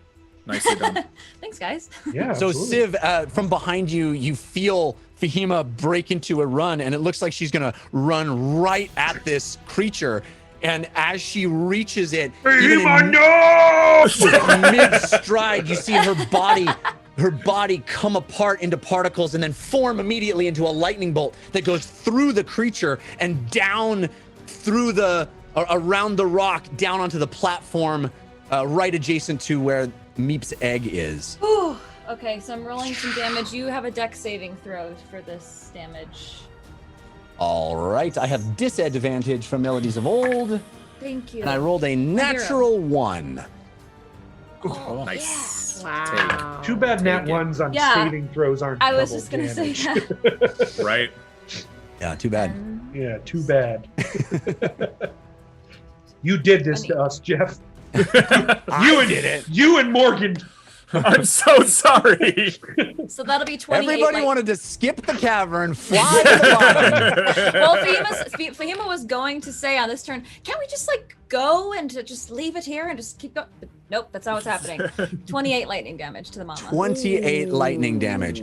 So as you run to the space adjacent to this creature and you turn, your whole body just disintegrating and coalescing into a bolt of lightning that goes right from one side of it through its face, through that bulbous sac. You see its entire body sparkle and spark with electricity, and it just blows apart. And you arrive next to on the platform below, next to this egg that sits there. You don't even know what has happened above you, but all the rest of you see bits and parts of this thing splatter against the back wall. It is completely annihilated.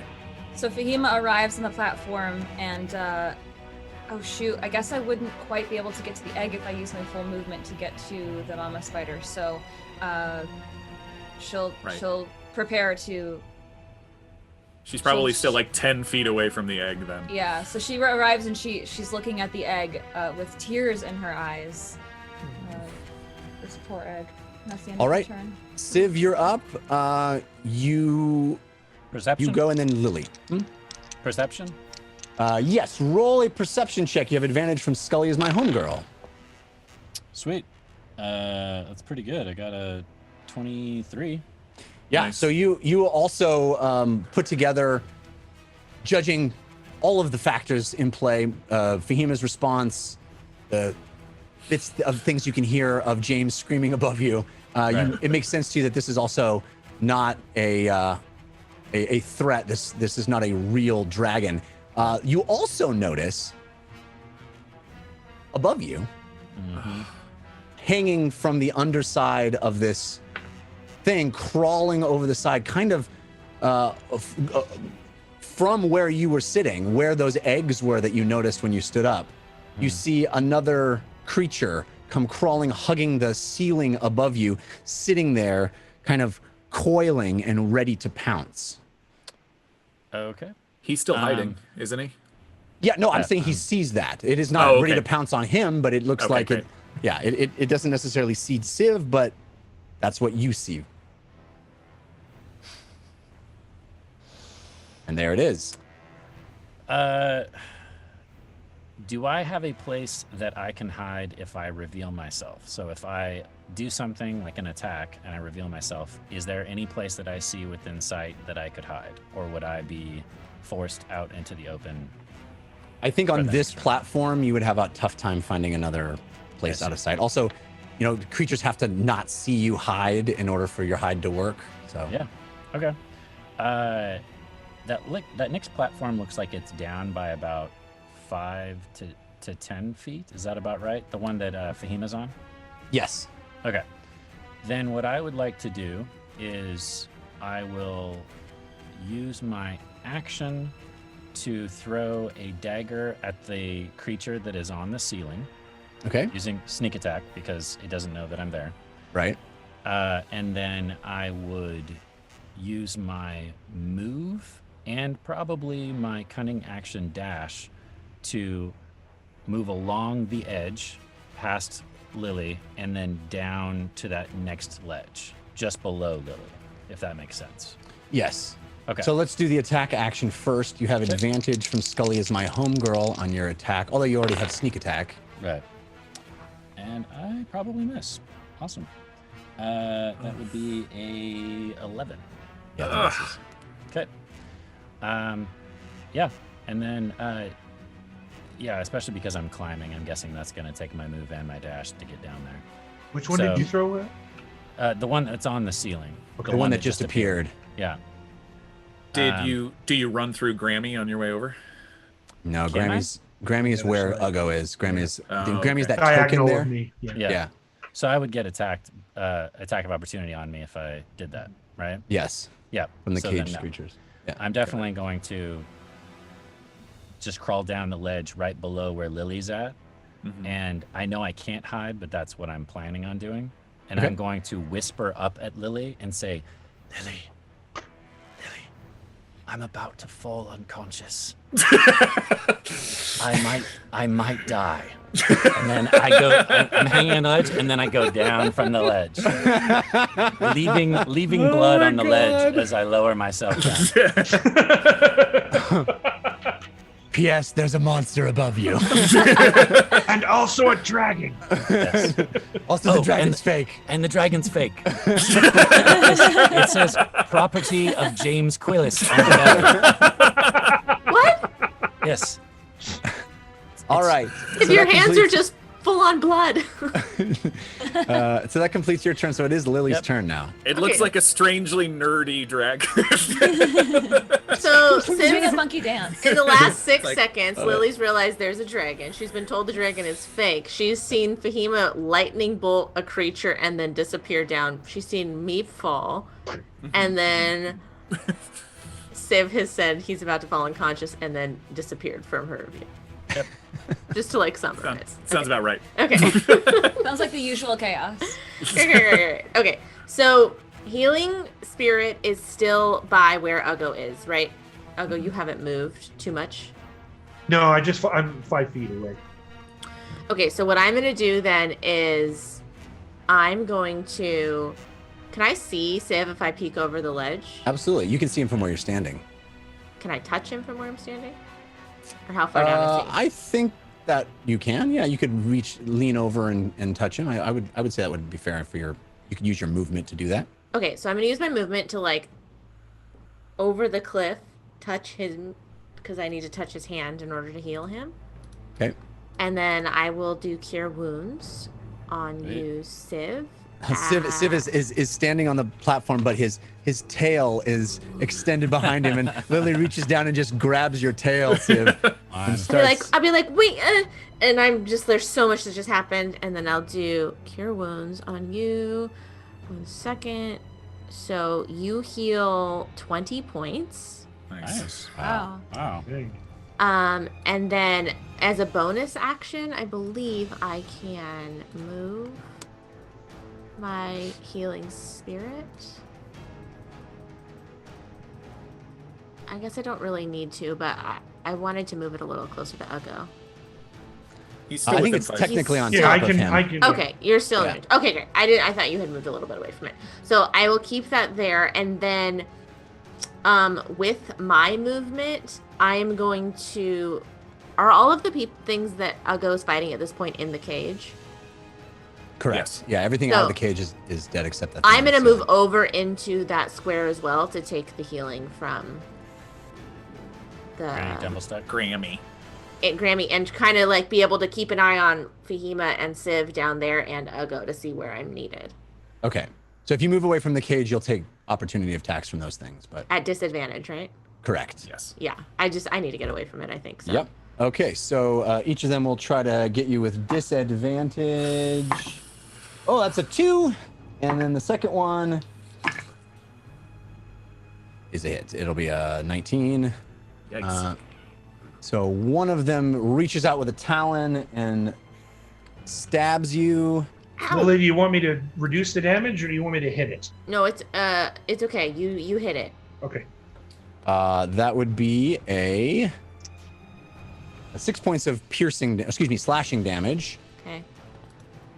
And that'll get you all the way over to Where Grammy Uggo- Dumblestuck. Yeah. Jeff, my sentinel will go off. So do I have advantage or not? You do have advantage from Fire Flame 7. And if it's restrained, you get advantage anyway. But yeah. Yeah, that's that's true. right. Does Civ look? Do you look conscious? I guess. I look significantly better. Thank Okay. you. Okay. 19, Jeff. Hits. It takes 12 points of bludgeoning. All right. You smack it through the cage. You see it crunches, its face broken and oozing some kind of strange looking blood. Ooh. That completes your turn, Lily. We are up to Whitebeard all the way at the top. Oh, good old Whitebeard. With James, he is going to The rope continues from the ceiling. He's going to toss it over this side, climb down another level, and he will Get a move on, old man. Yeah. He will climb down another level and peer over the side and ready his action in case any dragons or other scary things get close.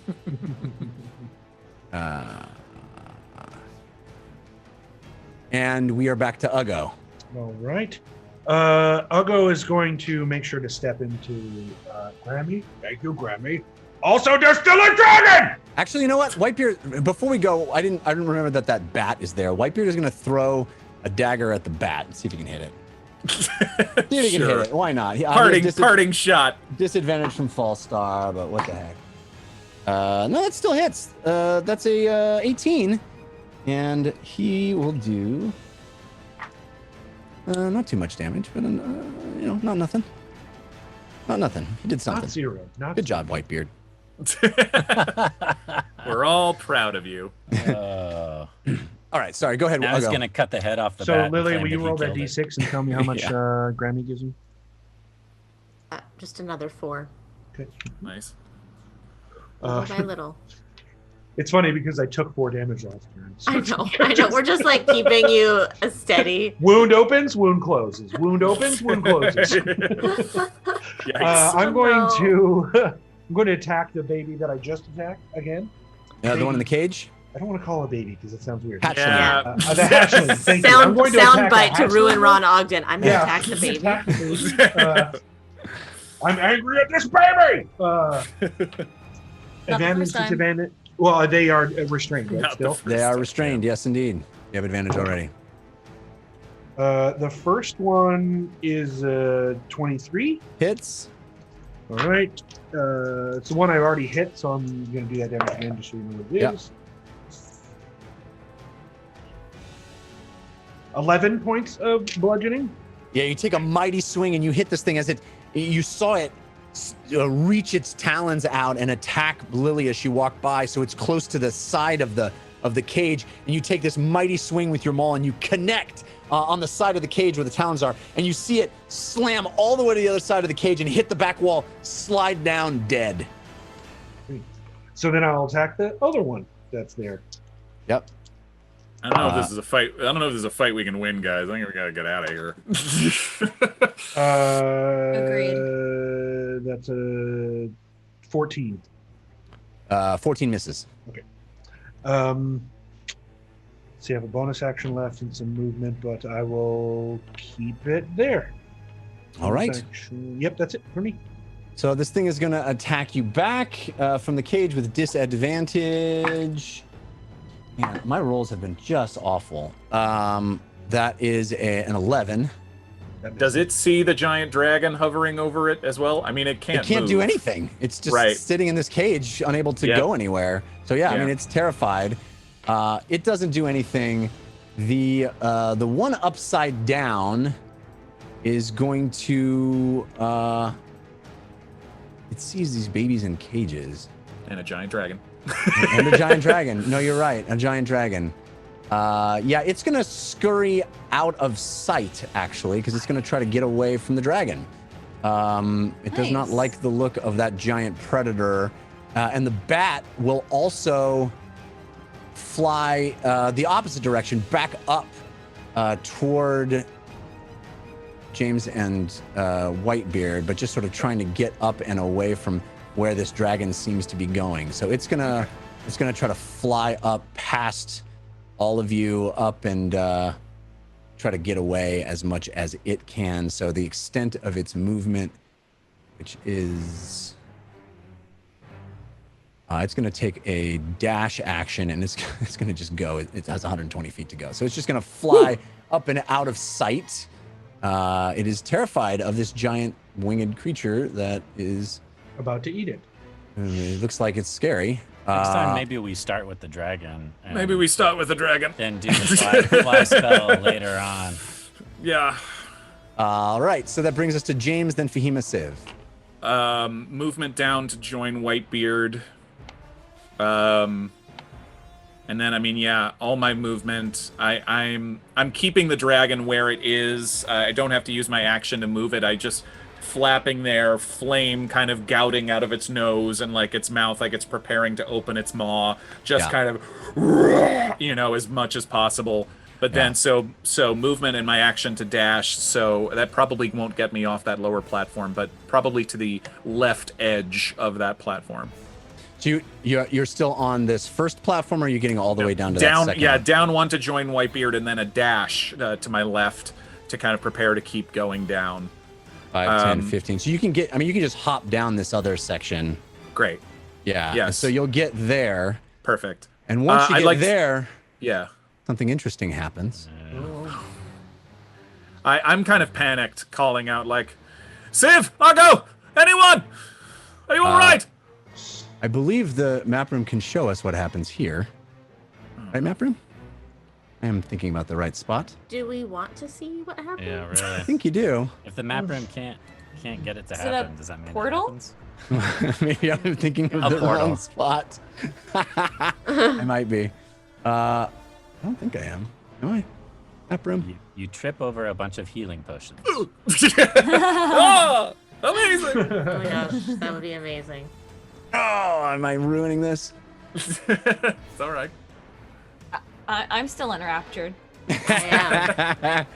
This is only building suspense for me. We'll keep going. Fahima, it is your turn. Oh, okay. Oh, there we go. Maybe it's down one more? Okay. It is down one more. It is not down. Oh, it is down one more. Yeah, you're right. I ruined it. All right, Fahima, you're up. Oh, so something will happen when they go down there. Nah, who knows? Now it won't. I know nothing. I ruined it all. I ruined it. I got disoriented. All right, Fahima, it is your turn, then Civ Lily. Got it.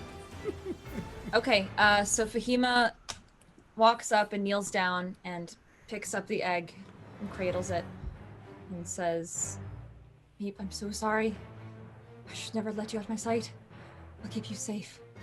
And she'll conjure a chest, a small chest, a thick metal chest. Oh, it's this one.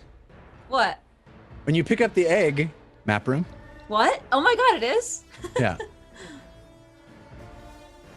Show me.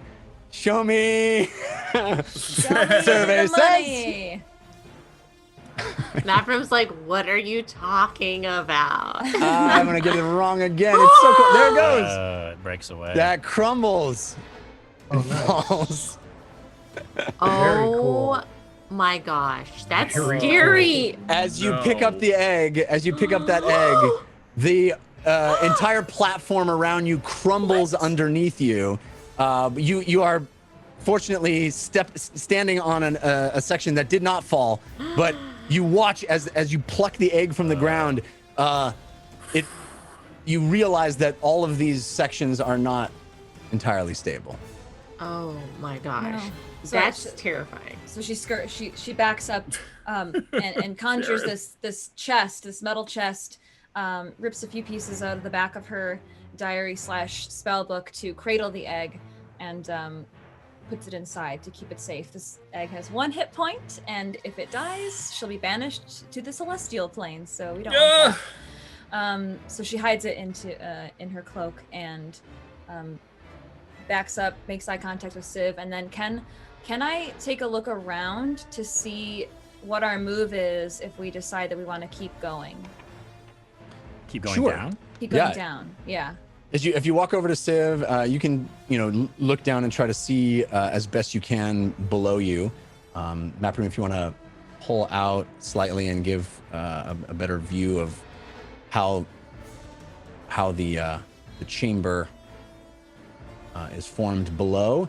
The thing you'll notice, oh cool, I'm gonna give us a lovely top-down view. The thing you'll notice is that these waterfalls end in water at the bottom, at the very base of this giant cavern. There is water that kind of rushes through an exit point. There it is at the bottom. Wow. Yeah. A lot more eggs. Oh Okay. yeah, a lot more eggs. Uh-oh. Okay. I think, actually, James, did you say that out loud when you said you think we should keep moving, or was that you? I mean, yeah, you probably wouldn't have heard me, but... We've got to move! The platforms are crumbling away underneath me! Let's go! And Fahima will start to move across and down the platforms as far as the rest of her movement will take her. All right. So you you're using what, full 30 feet? Yep. So you could probably get down to the next platform if you go over to Civ and then climb down. You're not using any assisted climb, or you're just kind of hopping down? Just roll me an athletics check to get down. It's not going to be a high DC because it's not that far of a climb. You have advantage from Corn Unicorn. Oh, thank God. Thank you, Corn Unicorn. I rolled a 2. And I rolled another 2! Ah! So you as you move past Civ, you try to climb down. You're shouting, the rocks are falling, and you trip and you fall. You'll take 2d6 of fall damage. Oh my God.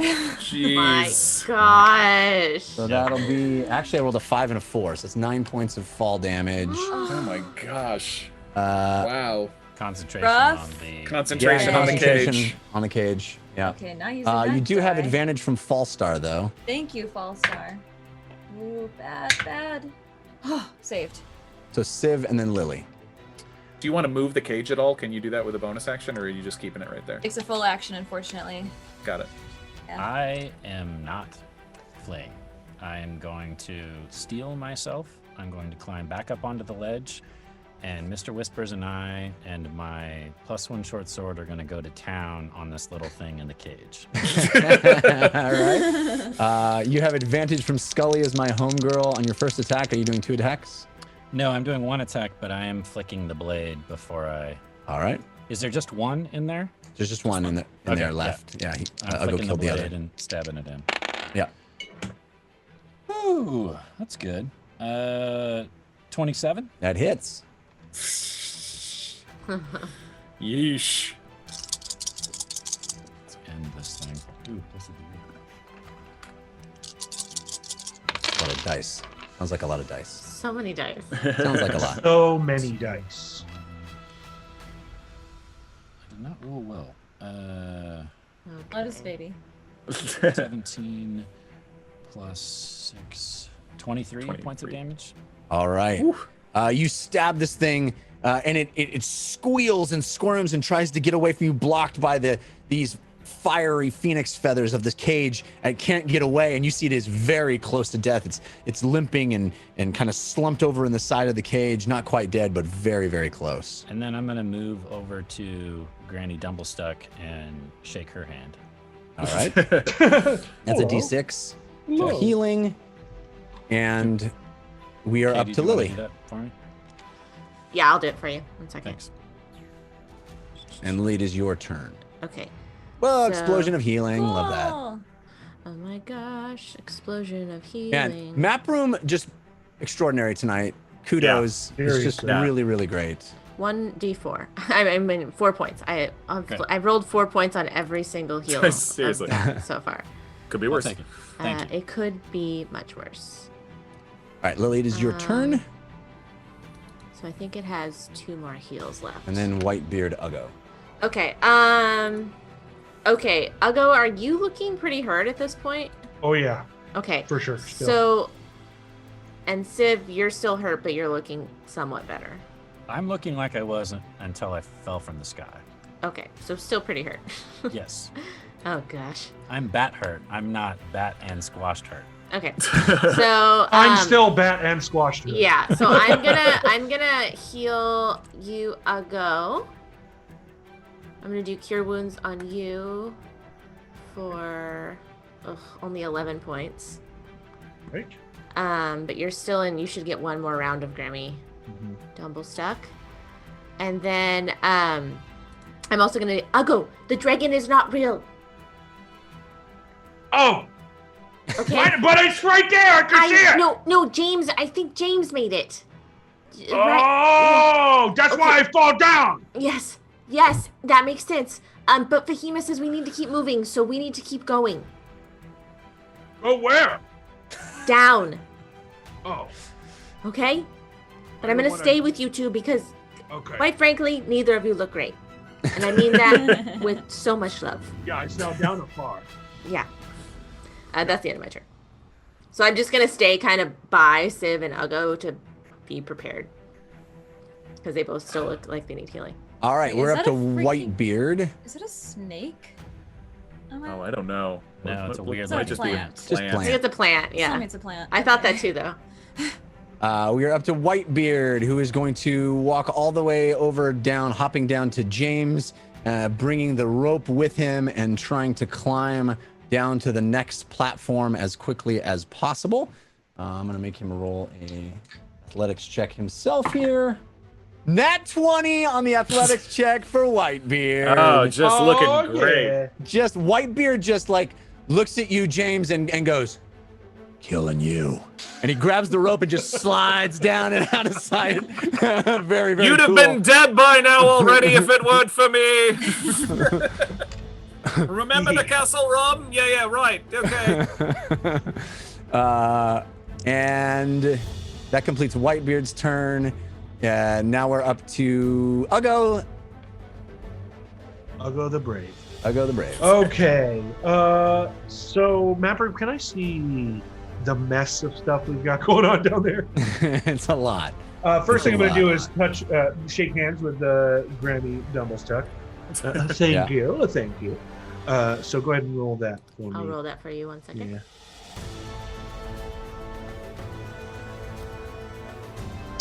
Okay. 2 points. Grammy is tired. And does this baby hatchling in the cage still look It looks okay, very, or very- is it? No, it looks very hurt. Civ stabbed it. Stib sabbed it. Stib sabbed I love it. it. Civ That's right. stabbed it. Sabbed it. I'm gonna have another I do good that all the sip time. of wine. Stabby, stabby, civ. It is also Stabby. it is also reverberating with thunder energy, and you Yeah. know what that does. Okay. Yep. So you're right. I do. just keep that. in mind. So Uggo is gonna pick up Lily and put her on his back and then jump down a ledge. It'll take the Okay. attack of opportunity. Okay. He looks at Civ and goes, you come under dragon. Okay, it's not a dragon we gotta worry about, but there's a dragon up there, so let's just go. My attack of opportunity had disadvantage from Melodies of Old, so of course I rolled a 2. So it's trying to attack you. Oh, it had disadvantage from being in the cage anyway. But it's flailing at you from inside the cage. But you leap down to that ledge that you saw Fahima fall from, and I think you have enough movement to get down another one should you so Yep. choose. Yep, I'll do the same. Let's do just do an athletics check real quick. You have advantage from Fire Flame 7. Okay, 17. Yeah, so you managed to hop down, even with Lily on your back. Hop down. You see Fahima holding her knee as if it kind of hurt landing on this ground. And Fahima looks terrible right now. She's very hurt. all right. Jeez. Does that complete your turn, Uggo? Yeah, Uggo looks at Lily and says, Fahima needs healing. Okay. I do. I'll be fine. But ow. Let's just go. Not reassuring when you say ow right after I'll be fine. Yeah, I agree. That's not reassuring. Okay, so it's a creature's turn. It's going to attempt its strength save to get out of the thing. I have a disadvantage from Melodies of Old, and I rolled a 3 and a 4. What is happening? Yes. What is happening?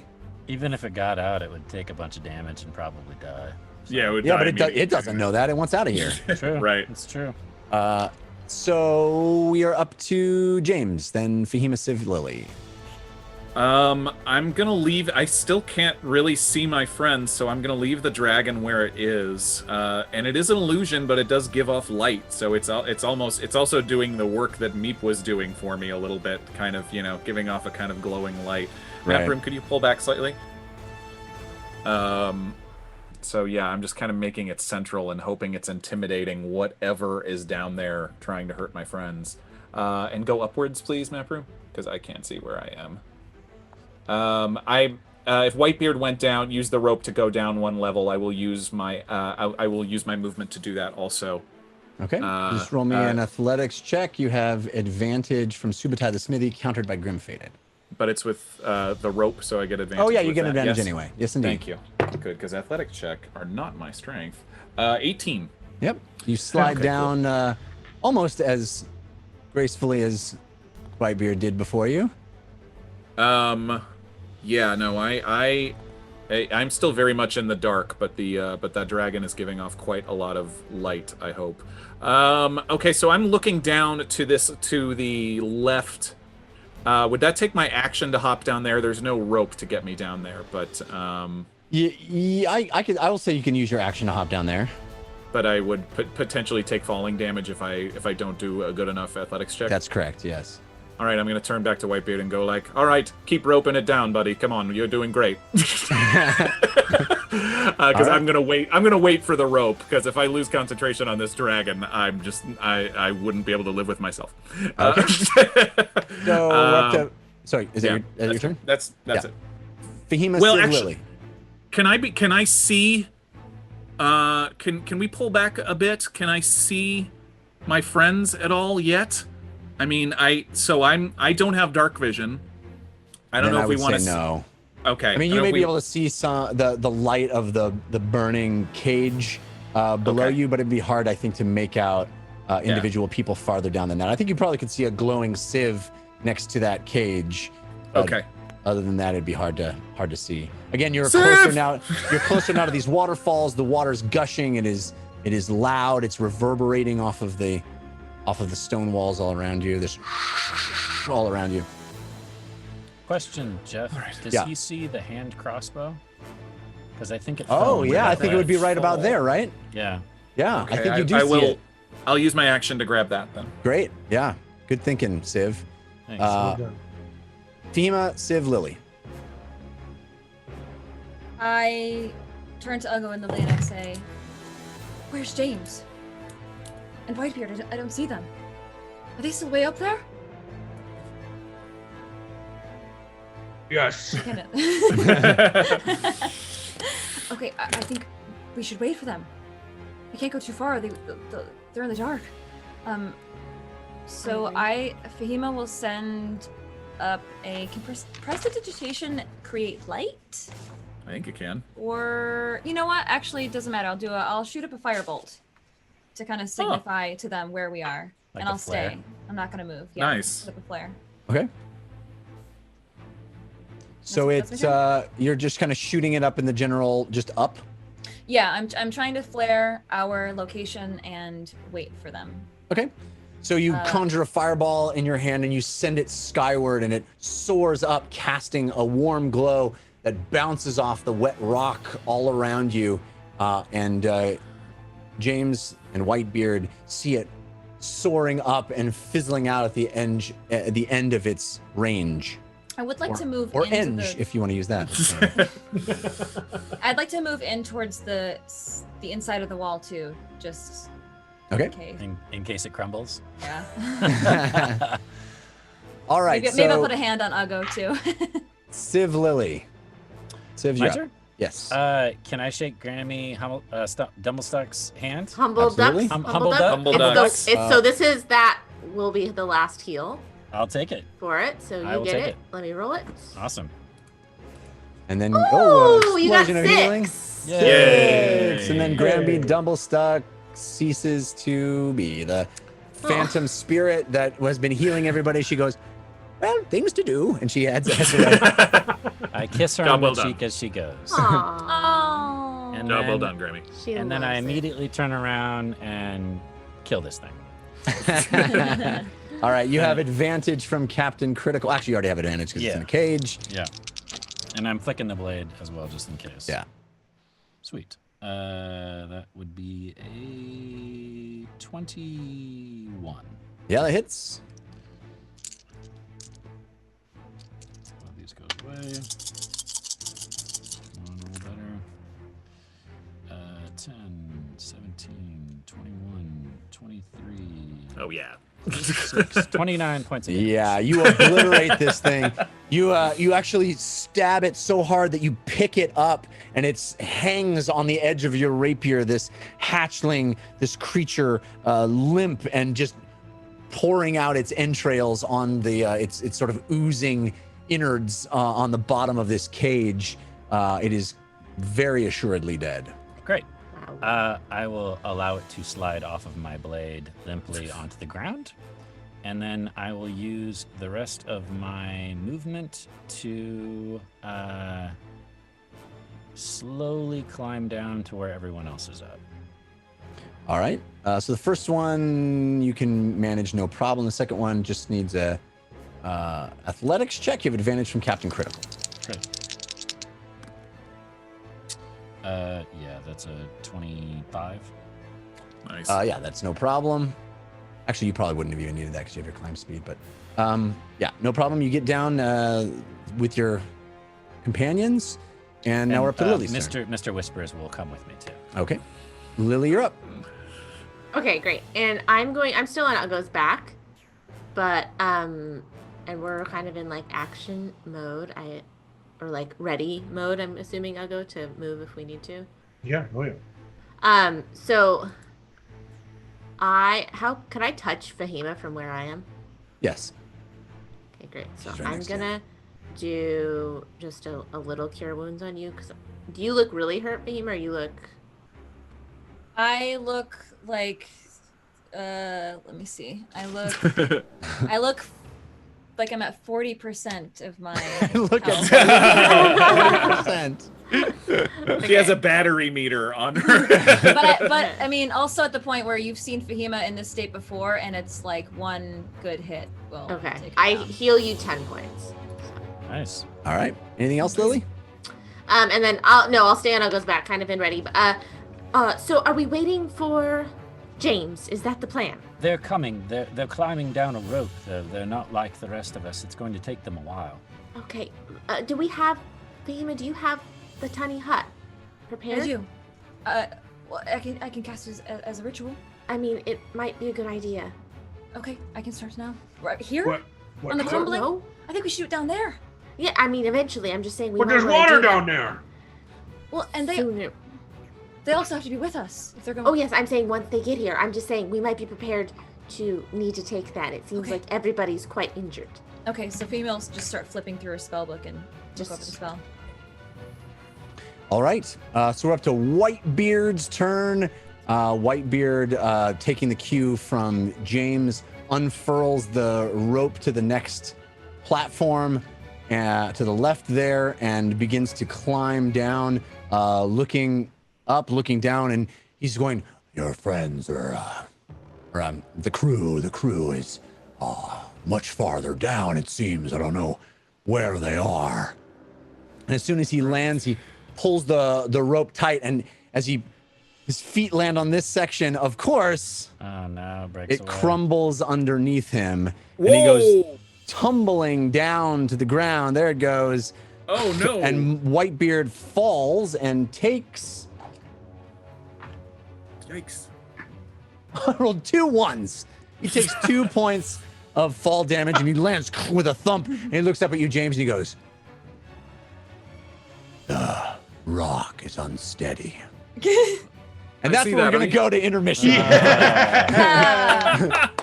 All right, so we're going to take a brief intermission. Araband is going to take care of you. I want to thank some folks that have been giving us love.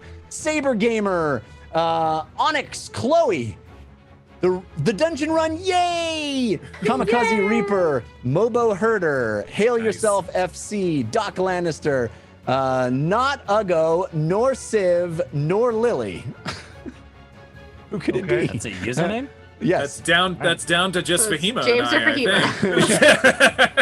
I think. Lily Dumblestuck fan and others, thank you. According to my screen, Team Force of Good still wildly in the lead. 85% for Team Force of Good, only 15% for Team Force of Wow. Evil. This is a runaway by Team Force of Good with getting revenge for all these past losses over the weeks.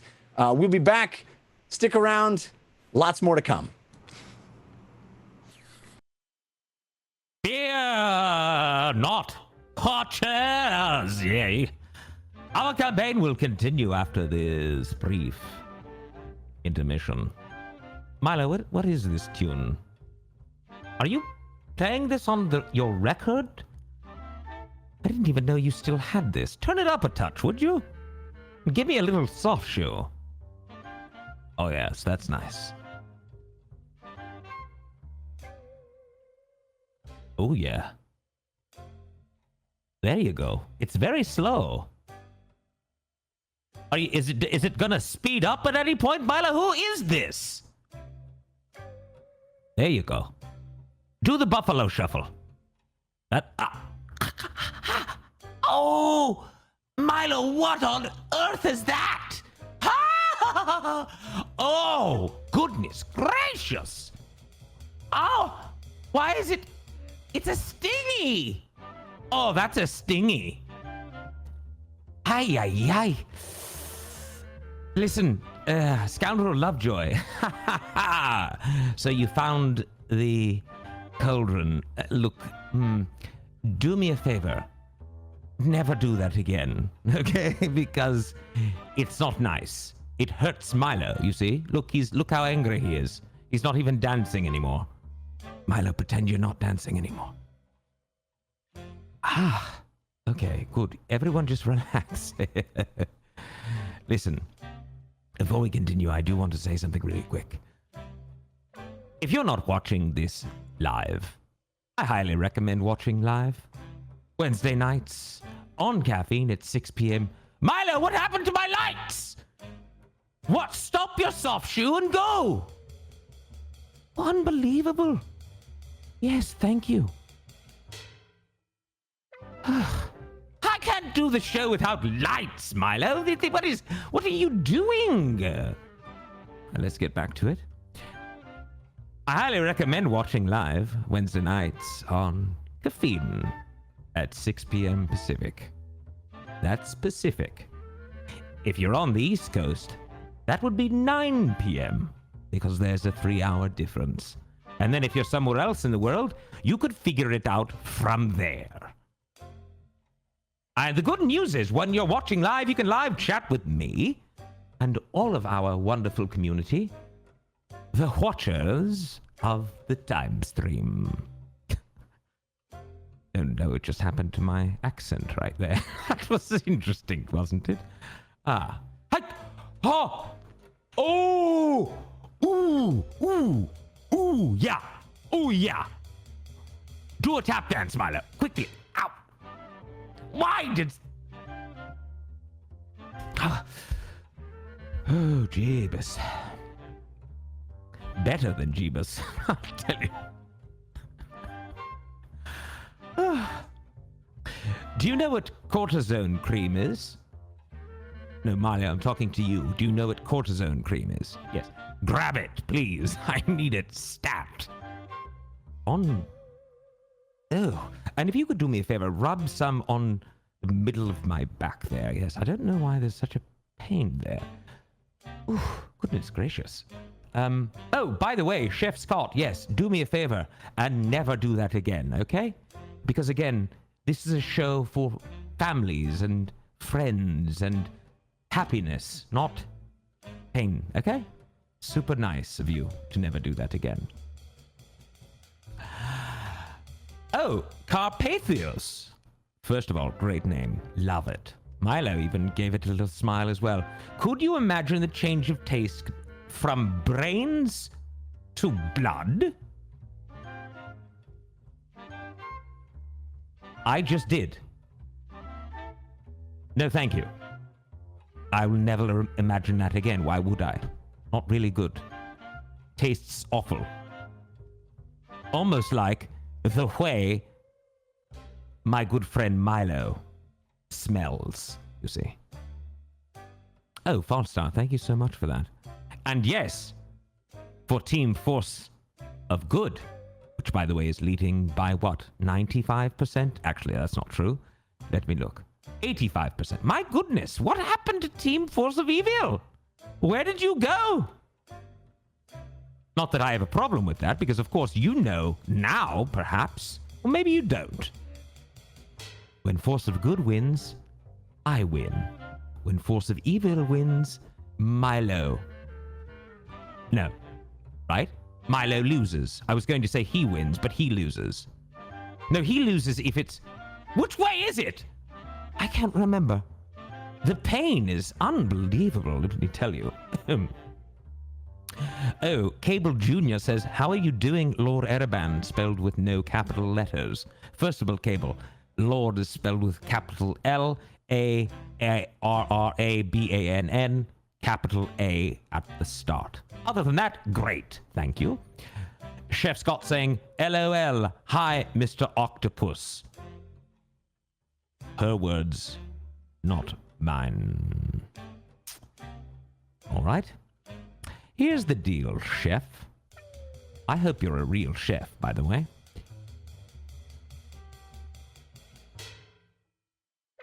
You and I will not be seeing each other on the evening of the ASSS party. Are we clear? I hope we are. Now, please, no one else ask me how I'm doing. Sprinkle, wrinkle, winkle? Let me try that again. Milo, roll it back one. Sprinkwinkle. How are you doing? Undercase. What are you? Someone uninvite him, or her, or that person, whomever they are, from the party forever.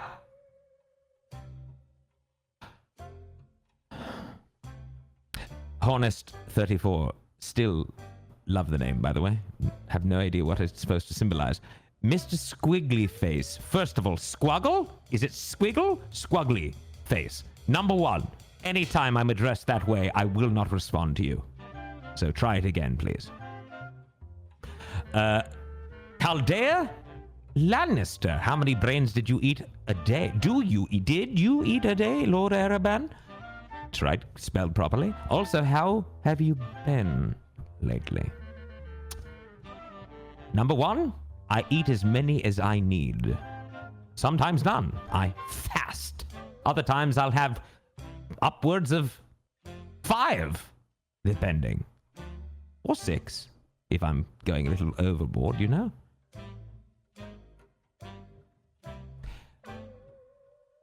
Druid Otter, Lord Ereban, Milo. No, that's Milo. Also spelled incorrectly, but that's okay. But it's right, but not with the capital. Let me try that again. Can create brain pie. Can he? And you know this how, Druid Otter. Syracuse salt potato. What is your favorite side dish to have with brains? Well, Syracuse salt potato. Nothing. I eat brains. Plain and simple. Not cooked. Nothing with them. Straight up. Out of the skull. It should be salt potatoes. Yes, that's what I said. All right, before we continue, I have some things I need to share with you. Now, you've all had a great amount of fun with the advantages and disadvantages and what way you want to work them and blah, blah, blah, blah, blah. But now things are changing. Not really changing, but I'm expressing a very specific way of how they will be used. Yes, Fail Waffle. Oh, is right. But first, let me tell you a little something about the methods with which you can interact with this show. If you're watching live, that is. Number one, or should I say we have unique dungeon run prompts for you if you're watching the show live, which I already really said. Milo, can you please speed up the prompter? Thank you. First of all, you can grant the gift of advantage. What is advantage, Milo? Tell them. Oh, right, you can't speak. That's the ability to roll a pair of 20-sided dice at once, taking the highest value. Pretty simple, eh? Great. Number two, you could set the trap of disadvantage. Sort of like the opposite of advantage. So, if a player has advantage, this disadvantage will counter it. If the player does not have an advantage, they will roll a pair of 20-sided dice at once and take the lowest value. After all, as Jorl, let me try that again. Jorl always says, life is pain. Now, my good grim-fated and fail waffle and the like. Advantages or disadvantages. And to all of you...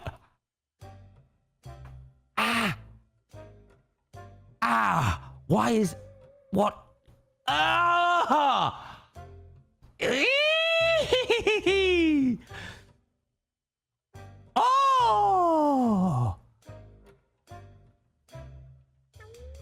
Yes, Milo, if you could do me a favor. There is a big block of ice in the freezer. Could you go grab it, please? That would be great. And Cosmic Lord 94, thank you so much.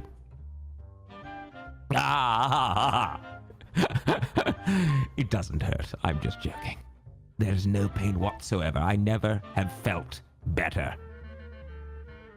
And Shabery and Chef Scott, I would like to speak with you afterwards, please. In private. Okay?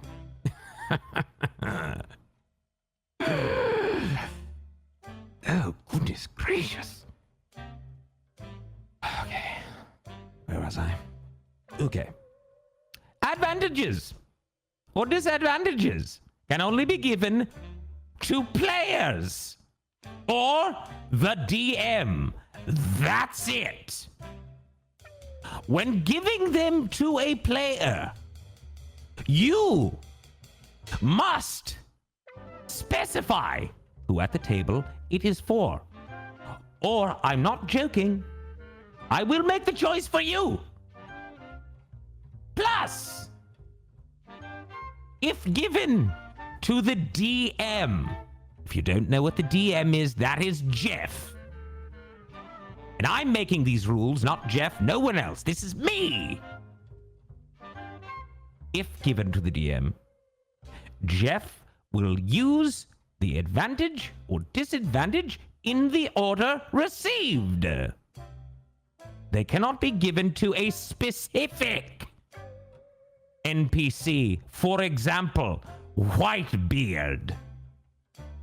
You do not control Whitebeard. Whitebeard controls Whitebeard. Or should I say Jeff controls Whitebeard? The players you can deal with, you can finagle with. But please, act accordingly, okay? That's what I wanted to say about that. Now, you've got it in, you got your little things in there. But no more, okay? Milo doesn't like it. It's not even me. Milo doesn't. Now, let's move on. And of course, there's sheer love. Yes, Calcanius, I know you have. As has everyone. Everyone wants to give everybody something. That won't work anymore. I'm putting my tentacles down. Oh, Candle Queen. That might be the sweetest thing anyone's ever really given me. Oh my goodness. I'm actually experiencing something strange. What is this? This salty refuse coming from my eyelid. Unbelievable. Why are you doing that? Why is this happening? I'm feeling a strange sense of joy. What is this feeling? Milo, have you felt this? Unbelievable. Listen, Candle Queen, you're great. Really, you are. I was about to say I'm great, but I'm not even serious. That would be not authentic. You're great. As are you, everyone. What is wrong with me? Stop it, Lord Ereban. I'm speaking to myself. Now, give me a moment, would you? I love everyone. It's true. Okay. I give up. Something went wrong. What happened? Who broke the show?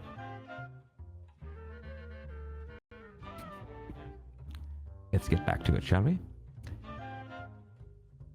Props. Next up, there's Show Love. It's our celebratory item. It's the balloons. Send love to the team whenever you want. But now you have a choice, and you've already, of course, figured this out. You can choose to support Team Force of Good or Team Force of Evil. Okay? We have 2 new balloons, gold balloons. Dagron, Stonewolf. 1 for Team Force of Good. You see how nice that is? That's beautiful. Then there's the purple balloons. Those are for Team Force of Evil. Scoundrel Lovejoy. Well done. The choice is yours. And now, if you didn't know, there's potatoes. Yes, that's right. I've added the potato prop to the Team Force of Good and Team Force of Evil battle. A good potato is the equivalent of buying 120 good balloons, and an evil yam. Could call it a potato, but it's not. It's a yam potato or a sweet potato. That's the equivalent of 120 evil balloons. But at a much better value. Oh God, I love a good deal. Random guy, I don't know how you do it, but you constantly are getting yourself uninvited from this party, aren't you? I think if I look at my list, let me look at the list. Double check here. You have a -1 million to the ASSS party. I don't know even why we're dealing with you anymore. You shouldn't even be allowed to be here. Unbelievable. Anyways. Oh my goodness, hold on. False star. What is that? Is that a good potato? It's a yellow potato. It's a golden potato. Milo, do you see it? Look, look, look. A yellow potato.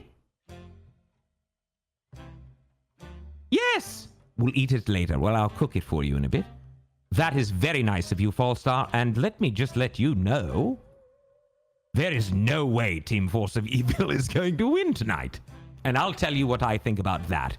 It's great. Thank you. Because what it means is next week, I'll be just fine no matter what you do. Yes! Perfect. Ouroboros 43. Lord A, I thought you were chaotic evil.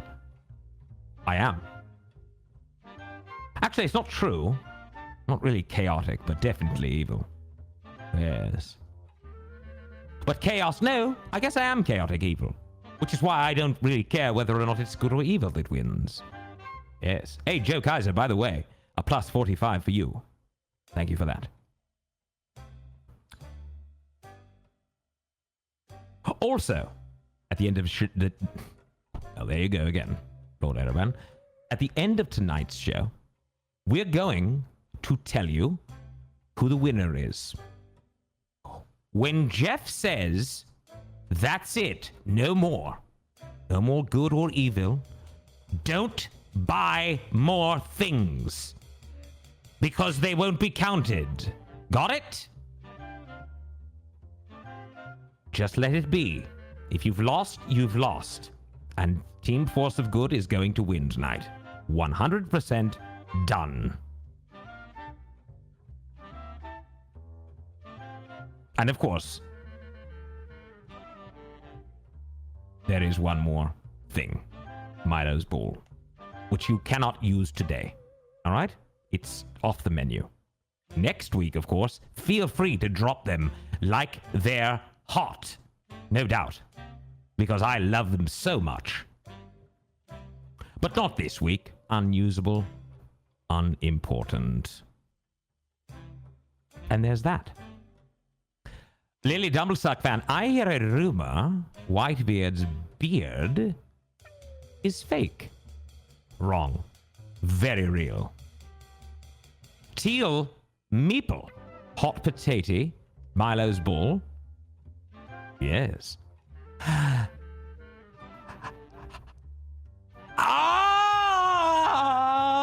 Oh, yeah. Ah. E. Oh, baby. Do the soft shoe again, Milo. God, looks so great. Yeah. Okay. Scoundrel Lovejoy, we were getting along so well, you and I. If you would just never do that again, please. Oh. Whew. Okay. Yes, shake the legs there, Lord. Ereban? Milo, you're done for the evening. Yes, that's right. We're done here. We are out of here. I cannot. This is it. No more of those, please. All right, everyone. This has been fun. So before I go... Oh, hold on. Doc Lannister, really quick, has a question. Lord Ereban, you still haven't told me why you're not purple anymore. Well, it's just really the lights, Doc Lannister. The lights are purple, hence they make me look not purple. You see. It's a light thing. So, I want to thank you all, those of you who've shared tonight's show. If you have not, I ask you to please do so. No, I'm serious. Hashtag the dungeon run. Go ahead. You can do it now. I'll wait. And tell a friend to tell a friend to watch the show. This is the greatest show ever. I don't make bad shows. And remember, I'll be joining you in your social conversation around the game. But now, it's time to rejoin our adventurers. Yeah! Thank you, Lord A, for taking care of the folks while we got a little breaky break, but we're back in it. I want to thank some of the folks that were giving us love during the break, including a potato! Whoa! Whoa! A potato from Fallstar. Thank you, Fallstar.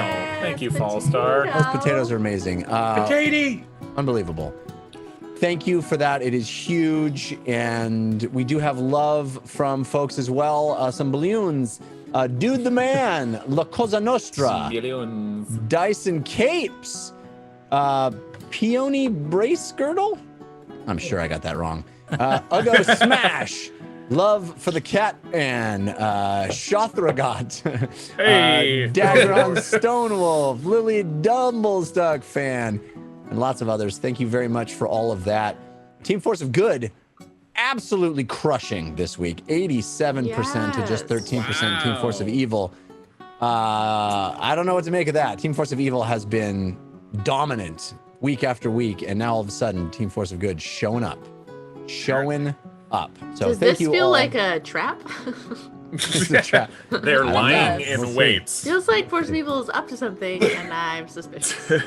When has something called Force of Evil ever laid traps for people? All right.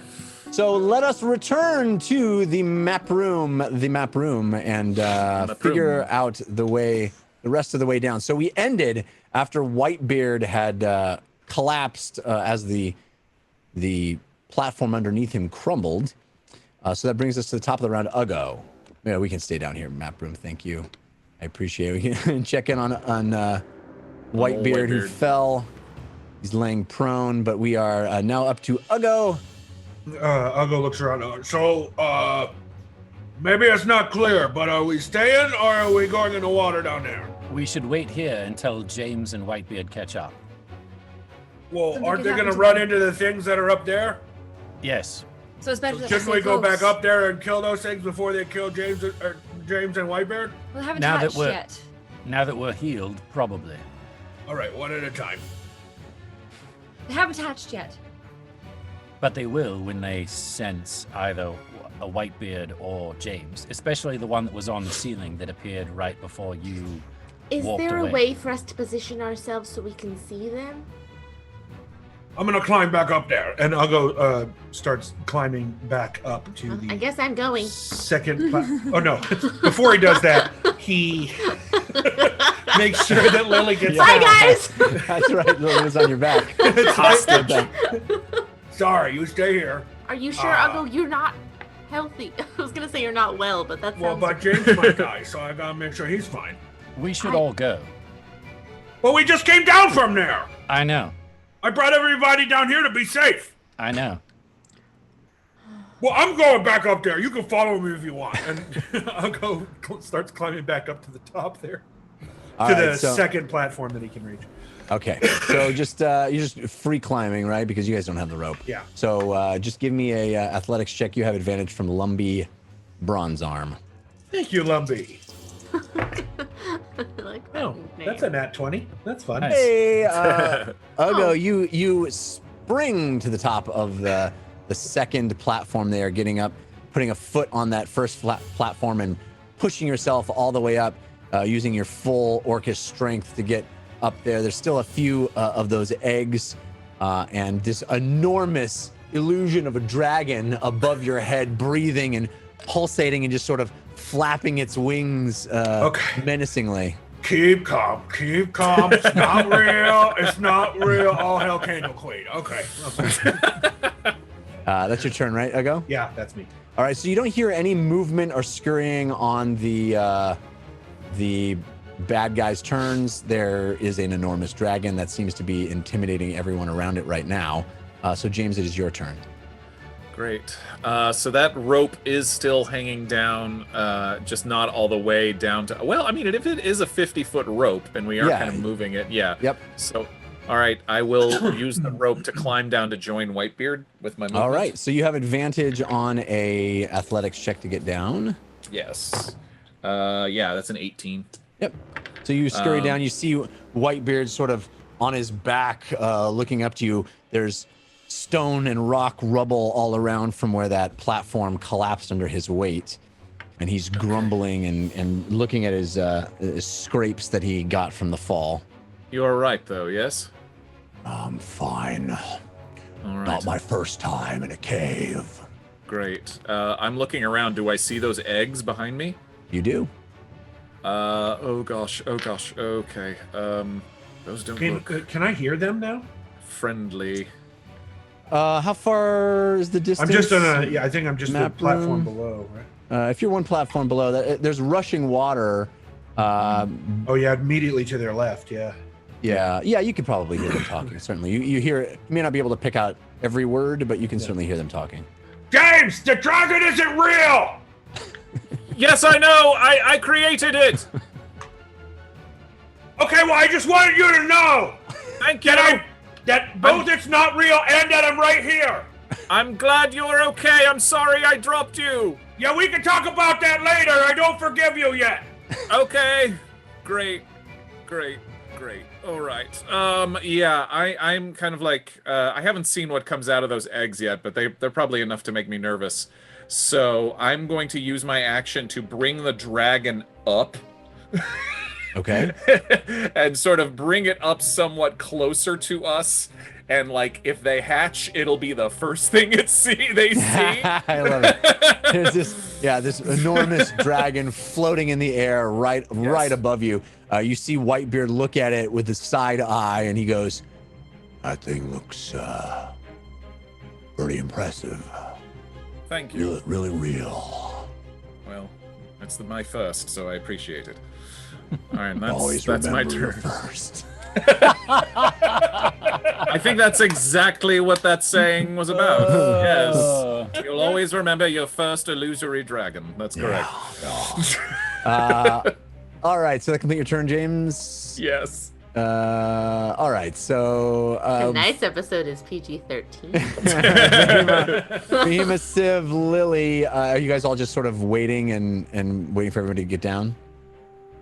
Yeah. Or would you like to? We can step through the order, but I didn't know if you guys just all wanted to just wait until everybody gets down to you. I mean, if people feel... Yeah. I think I still have control over that bird cage. So, you can just... Yeah. Yeah, you can just skip through mine. I'll wait for them. But if I need to move the birdcage, then I'll do that. Birdcage is now empty other than carcasses, right? But it's still sitting on that platform above. Yeah, I think it's like right behind me, right? Probably. Yeah, so I want to say I'll ready the action, but I mean for every round I'll just ready the action of the bird cage if something gets near it. So Thank you, Yeah. Map Room. was Always, awesome. always, Nice. always on it, always on the ball. Amazing. I will. Oh, sorry. Go ahead. Go to Shiv first. Civ, is there anything you'd like to do, or are you just waiting? Can I have those daggers back, my love? Oh, yeah. I should have used these earlier, but I accidentally used my flute instead. All right. Trust me, you're definitely the most important person in this group right now, and I'm going to slowly stealth over to the giant plant area. Off to the left there. Yeah. Yeah. and as he I'm- leaves, I nudge Lily and go, "He called you my love."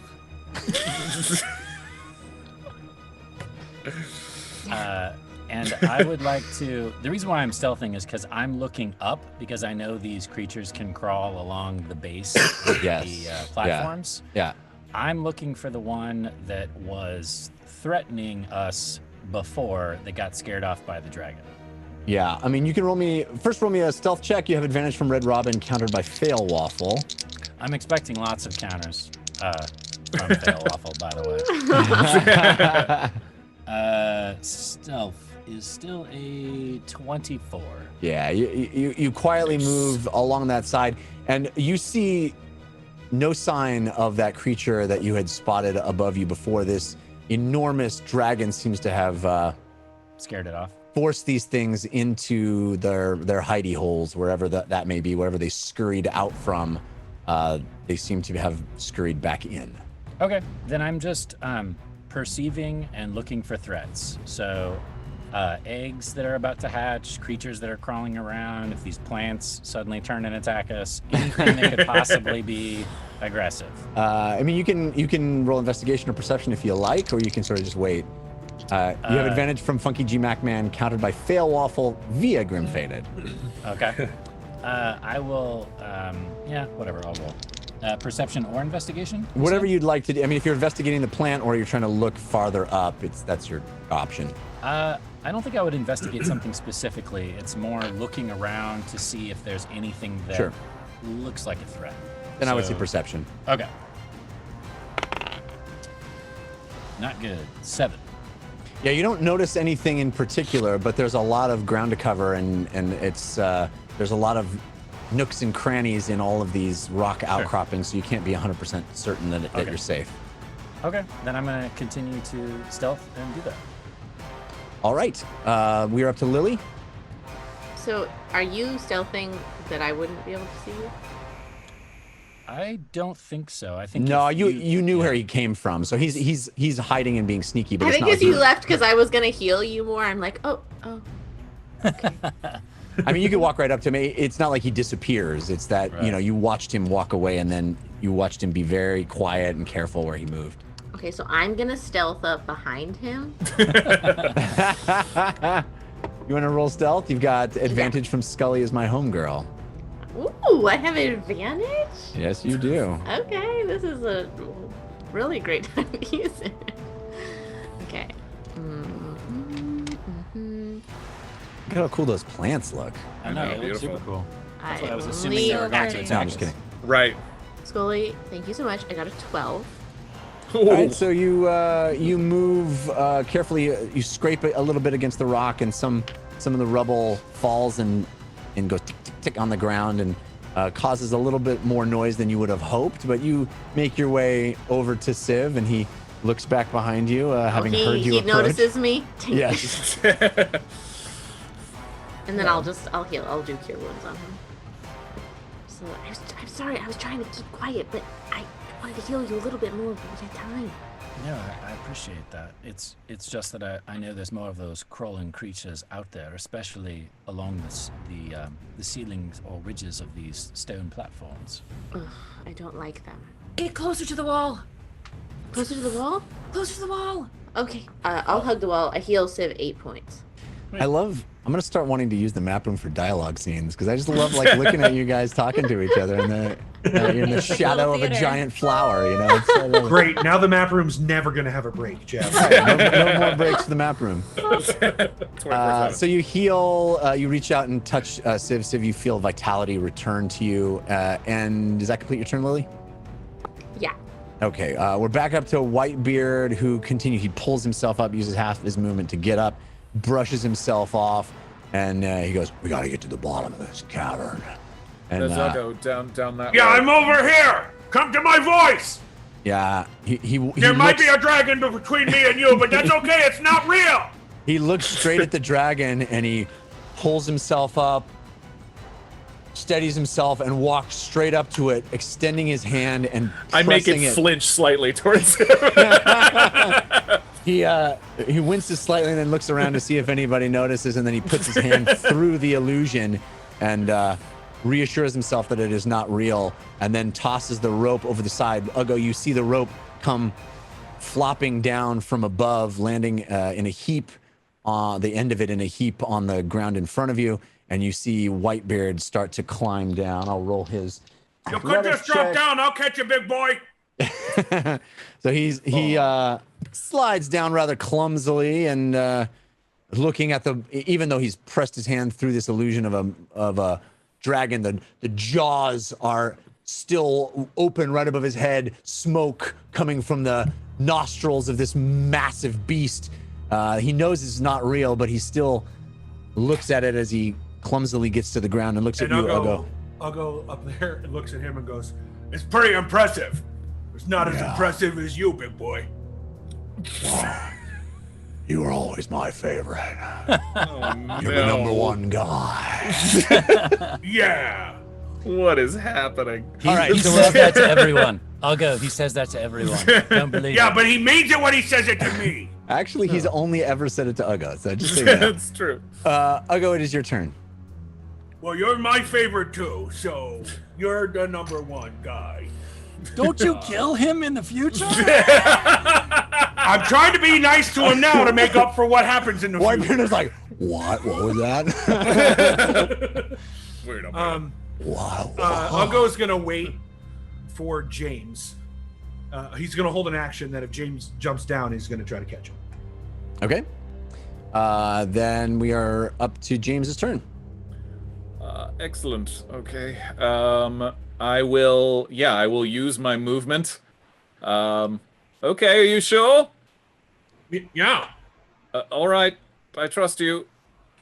Yeah, I also trusted you. Right as you jump. I know. I jump. Yes, I jump into Ugo's arms. All right, Ugo Ugo. catches him. Ugo catches him. Yeah. Just roll me a dexterity check. I just want to check. You have advantage from Both of us? Thunder Muffin. No, just Ugo. Okay, cool. Advantage from Thunder Muffin. 18. Yeah, so James, you leap out and Ugo puts his arms out like a cradle and catches you in a heap as you land. And Whitebeard says, "Let's get on with it." Right, and then I'll use my action to move the dragon further down, kind of between us and the platform below us. Okay. I was standing next to the Meep's birdcage. Oh, it's quite lovely. Very nice. So you see, you have this enormous illusory dragon escort as you move lower and lower through the cavern. These waterfalls gushing on either side of you, making enormous amounts of noise. It is Fahima's turn. I will just continue to hold and wait for the rest of the party to join. Civ, you're up. My dear, if you will permit me, and I'm going to grab Lily and dip her and kiss her very passionately. Whoa! Lily is very surprised. I just had a not near-death expecting. experience, so... Oh. You're welcome. Lily is like also very aware of Fahima's just inhale that is like Gaping mouth. Shocked. Very different than the other kisses I've done thus far, that's for Wish sure. I could conjure a camera. Conjure on camera. Don't become a creepoid, Behemoth. Behemoth becomes the original paparazzi. Memories. That's all of a sudden my it's- turn. All of a sudden, it's Lover's Cave in here. Oh. Lily, see it is your turn. I believe you can use a reaction. In the light of these burning bugs, you look beautiful. I'll touch your face and I'll be like, "Are you okay?" Yes, I just something came over me. Sorry. No, you don't need to apologize. It's all right. It's just, you just want to make sure you're okay. Love you. What? Did you say that? I grab you and kiss you again. Oh my goodness. Oh my goodness. Lily is very confused because this is happening, but also Fahima is whispering behind her, and there's like a sensory overload. Also, she's in a cave where there's a dragon above her. Fahima has conjured a paintbrush and a paint canvas, and she's furiously trying to.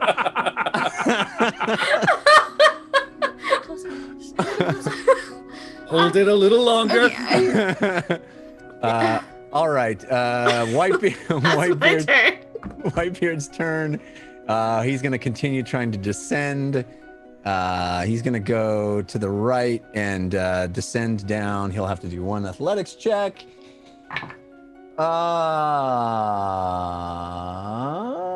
He's got advantage from Dagron's Stone Wolf, which is good because he rolled a 4, and then he rolled a 16. Okay, so he again moves through this large illusion of a dragon, moves down one platform and a second platform. He lands right next to you, Fahima, and he feels the heat radiating off of you, and he's like, what's going on? And he looks over. Oh, go ahead. What? They're in love. I immediately release Lily as soon as Whitebeard comes down and I hear his voice. Okay, I fall to the ground.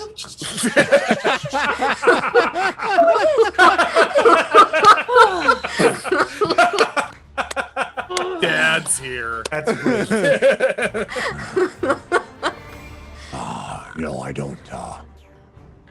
I don't cotton fraternizing among the crew. Is it different if it's love? Aren't you in love? No, that's the entire point. No love, invariably turns bad. So you must not be in love with someone on the ship then? Must be someone No, off the ship. Who are they? Where are they? What's their name? that's none of your business. We have bigger things to deal with. Stay eyes on the prize. Treasure waits. Be a pirate. Be a pirate. Yes. All right. Back. Head in the game. Right. All right, so that's Whitebeard's turn. Uggo, you're up. Yeah, Uggo uses his turn to jump down like he did before. Okay. Yeah, I just want to make sure we're not having any fall damage. Roll me a athletics check advantage from Fallstar. 26. Yep. No problem. You arrive landing as Uggo, excuse me, as Whitebeard and Fahima are finishing this conversation. And we will... Are you glad to see me? Always. Only one here is a real pirate. And Yeah. we're up to James. Right. Is there anything else down there that needs a dragon? I'll keep it around. I'm just saying, do I need to move it down at all? We don't know. Okay. We haven't Maybe been you down any further. Maybe Okay. should be safe. Yes, that's what I'll do. And so I'll use my action to like kind of have the dragon do like a little bit of a sweep down the it's kind of flapping and hovering a lot, but that's basically what it's doing. Yes, like right around there to kind of keep below us, keep below Uggo and the others on the bottom platform. I love the And then, dragon escort. You've got this like... Yes. It's pretty great. He's our big bad that they don't want to get angry. That's what I'm hoping for. Yeah, anyway. exactly. And it lasts for 10 minutes, which is nice. So I'm going to, and then I'll use my movement to hop down as much as I can. Okay. Just roll me an athletics check real quick. You have advantage from Subutai the Smithy, countered by Grim Fated. Ah, thank you both. One moment. Okay. Has it been a minute, do you think? Has it been that many rounds? I think we're getting close. Okay. I haven't been I got a keeping nat. track. I got an awesome. All right. Yay! Yes, yeah. For -1 for a 19. No, you're awesome. I mean, you leap down and land in a really cool pose and stand up. Uggo, Fahima, Whitebeard all around you, forming a triangle, and you land in the middle of them and stand up. Your dragon flapping and making lots of noise and distraction above you, and you feel pretty awesome right now. Is everyone all right? Saw Fahima. I saw Meep get attacked. Is she okay? It's all right. I have her safe. She's an egg. I just have to keep her from being broken. Okay. Yes. Okay. Sev, you okay? Yes, I think I'll live. I would like, Fahima, if you don't mind creating the tent once we get down to the bottom, I'd like a bit of a break. Of course. And I help that's a Lily great up idea. to her feet. I dust off myself and try and compose myself. All right. I've used my action and everything, but I'm standing at the ledge. Can we get a look further down as I'm sort of like, what else is down here? Okay. Not much farther at this point. It's only 2 more ledges, and then there's this this water moving at the bottom where you see the waterfalls emptying out, and it all sort of funnels through this smaller opening at the bottom that seems to look more like a passageway carved in the rock. Excellent. Okay. All right. Yeah. So Fahima's turn, but we can sort of talk this through. There isn't any immediate threats. So if you all sort of want to make your way down the next couple of ledges, so we don't have to do it. Do we Go ahead. see all those eggs at the bottom? I don't know if you would see them yet. I think they're kind of tucked back under. You may not be aware of them quite yet. Sure. Okay. Do I see the hand crossbow in James's hand? Ah, yes. Sorry. Yes, I got this. No, just hand it over to Lily. Here, Lily, please. Oh, I'll bring the cage thank you. down I with thought this us. was lost. The cage, right. yes. Yeah, bring the down with cage. us. Great. The cage only lasts a minute, right? Does, yeah. Yeah, I think by this point, as you guys are planning your next moves down, the cage would be gone. So does my rage. Yeah. Right. My rage ends. Do you still have the rope? Yes, Whitebeard has the rope. Yeah. Perhaps if we tie that off or spike it, that way we can climb down easier. Right. Do we see where it goes? Is there a path from the bottom platform, or we just see the water? It seems like the one exit of this massive, deep chasm in the ground. It all leads to this water that's sort of gushing through. And as you remember from last week, perhaps, this entire chamber looks like at one point it was full of water and maybe maybe drained down. The bottom still has lots of water, standing water in it, and the flowing waterfalls gather at the bottom and then push through this. There it is. There's the water. Push through this smaller opening, but the opening doesn't seem to be natural. It seems to be carved into the rock. You can kind of see it from where you're standing now. Okay. We need to find a place for us to rest, and Yes. I don't know if here or down there or further in is going to be any safer. These steps are crumbling. I mean, maybe if we can get down to the bottom and see what's next, we can sort of find a transitional spot to bring up Fahima's tiny hut or something. I mean, once we're in the hut, we're safe, right? Correct. Yes. Yeah, nothing. And we can disguise it, I think, too. Well, it can be an opaque It's color, invisible, but right? it's not invisible, Right. no. But you can make it look Make it the like same the color rock as the around rock? it. Yeah, that's something. Yes. Okay. Can you make that's a it good idea. egg colored? Colors? Oh. Too soon, gosh. really. No, not like me. Oh, Like these monsters. The Oh, yes. bug eggs. Yes. yes. Sorry, I took a fall. Who They wants to are- go? There are more of those, just so you know. There was one that was sneaking up on us before the dragon came down and appeared. So there are Great. more of those creatures here. I'd like to avoid waking them up or instigating them, so maybe we could just keep going. For certain, yes. All right, let's keep moving. Let me go first. All right, And you I'll go first. jump down to the next. All right. Just roll me an athletics check. You have advantage from Katrin, or Katrin, I guess it would be. And I- Katrin, thank you. And again, like I did on the previous platform, I'll make sure the dragon is basically hovering over Right. that platform. 23. Yep. So you easily leap to the platform below and look out over the ledge. You see there's only one more platform before that Do water. I see any of the eggs yet? I think you could probably see a couple of eggs peeking out on the left there. There's eggs down here. How far down? 20 feet, maybe 30.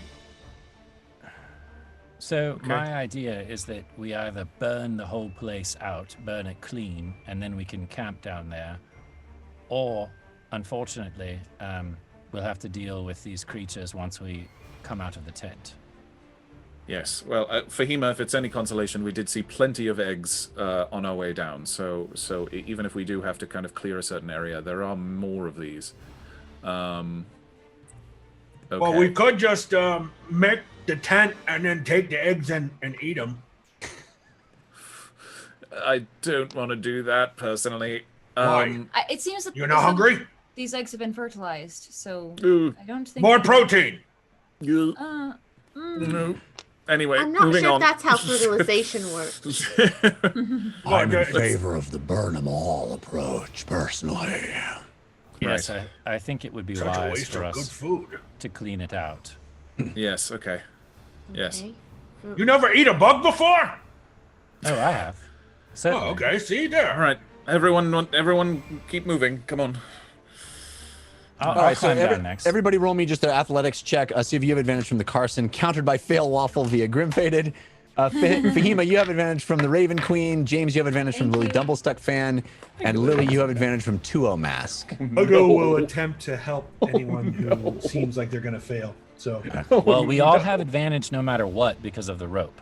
So Yeah. even if you got advantage canceled, you still have advantage from the rope. Oh, I mean, Ugo didn't use the rope, so I thought. Yes. no, I Well, didn't he's use the only rope. one that jumped down. I Yeah. would highly advise everyone else to climb down. Fair Is enough. it dexterity?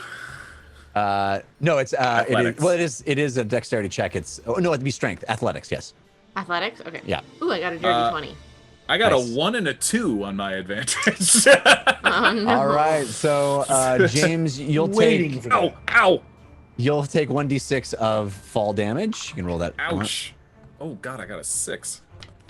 So as as James steps over, holding the rope, your foot slips off the side and your hands go free, and you fall back, landing roughly on the platform below. You look down, and it could have been much worse. You could have tumbled even farther.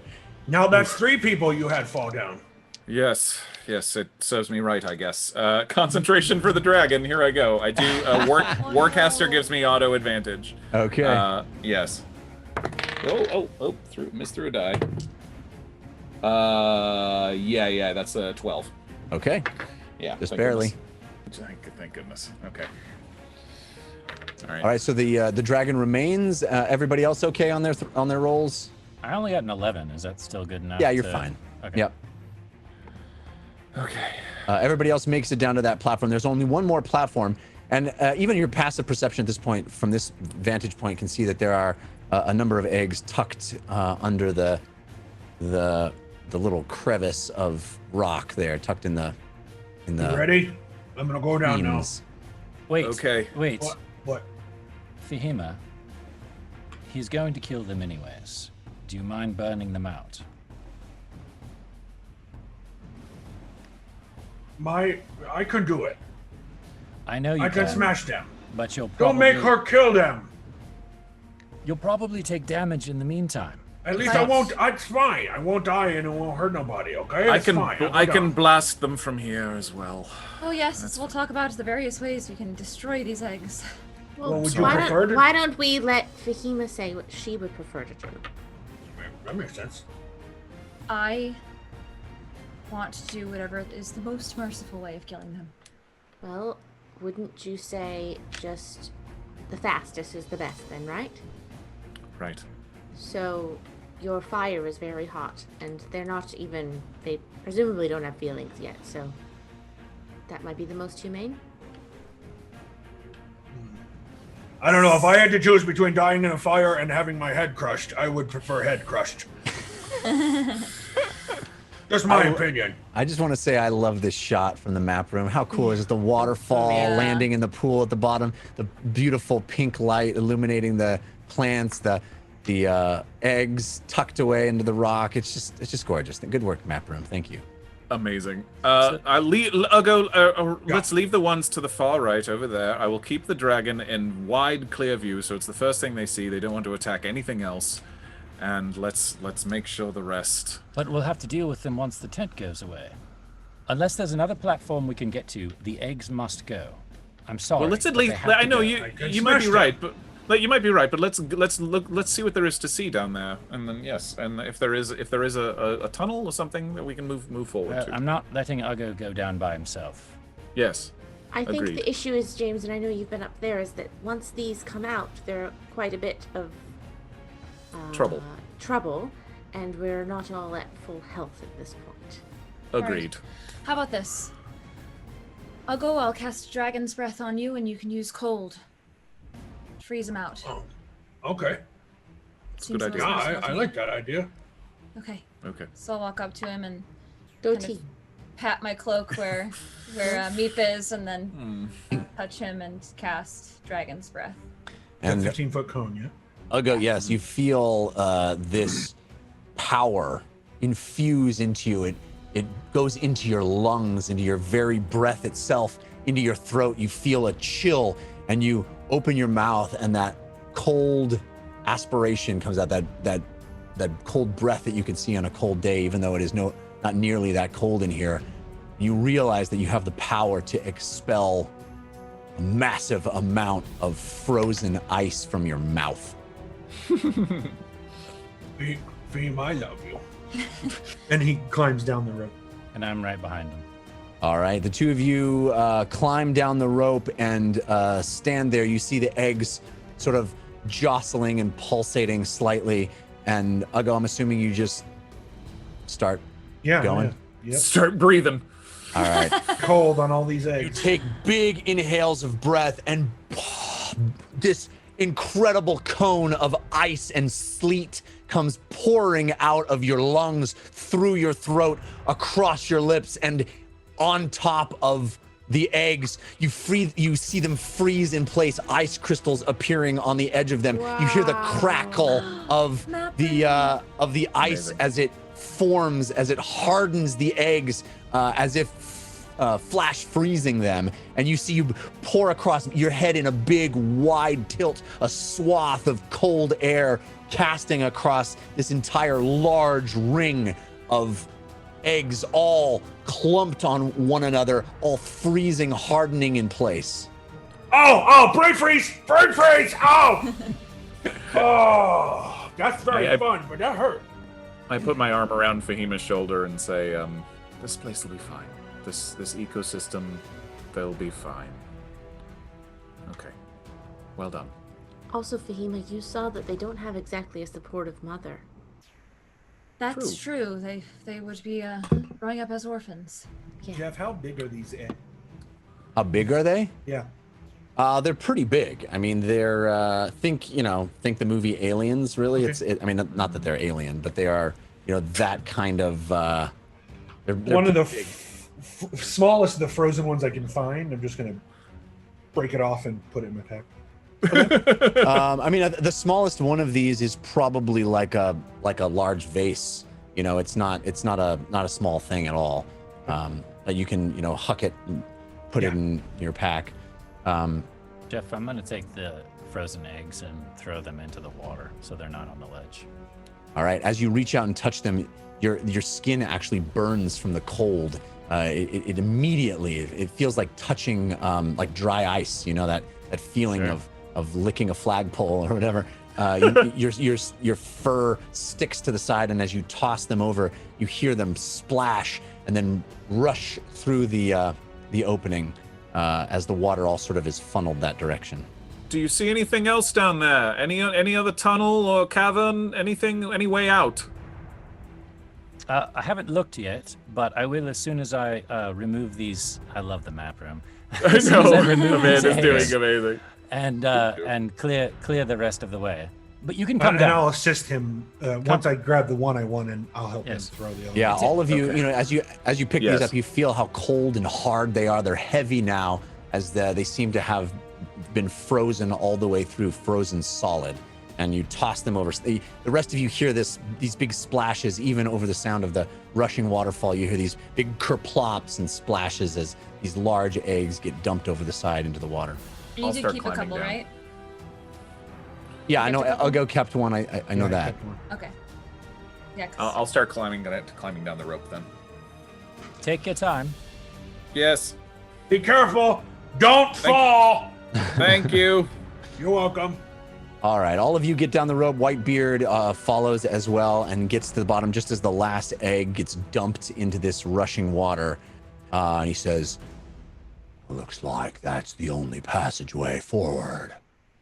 The Looks to water. me, yeah, looks to me like that used to be a walkway of some kind, no?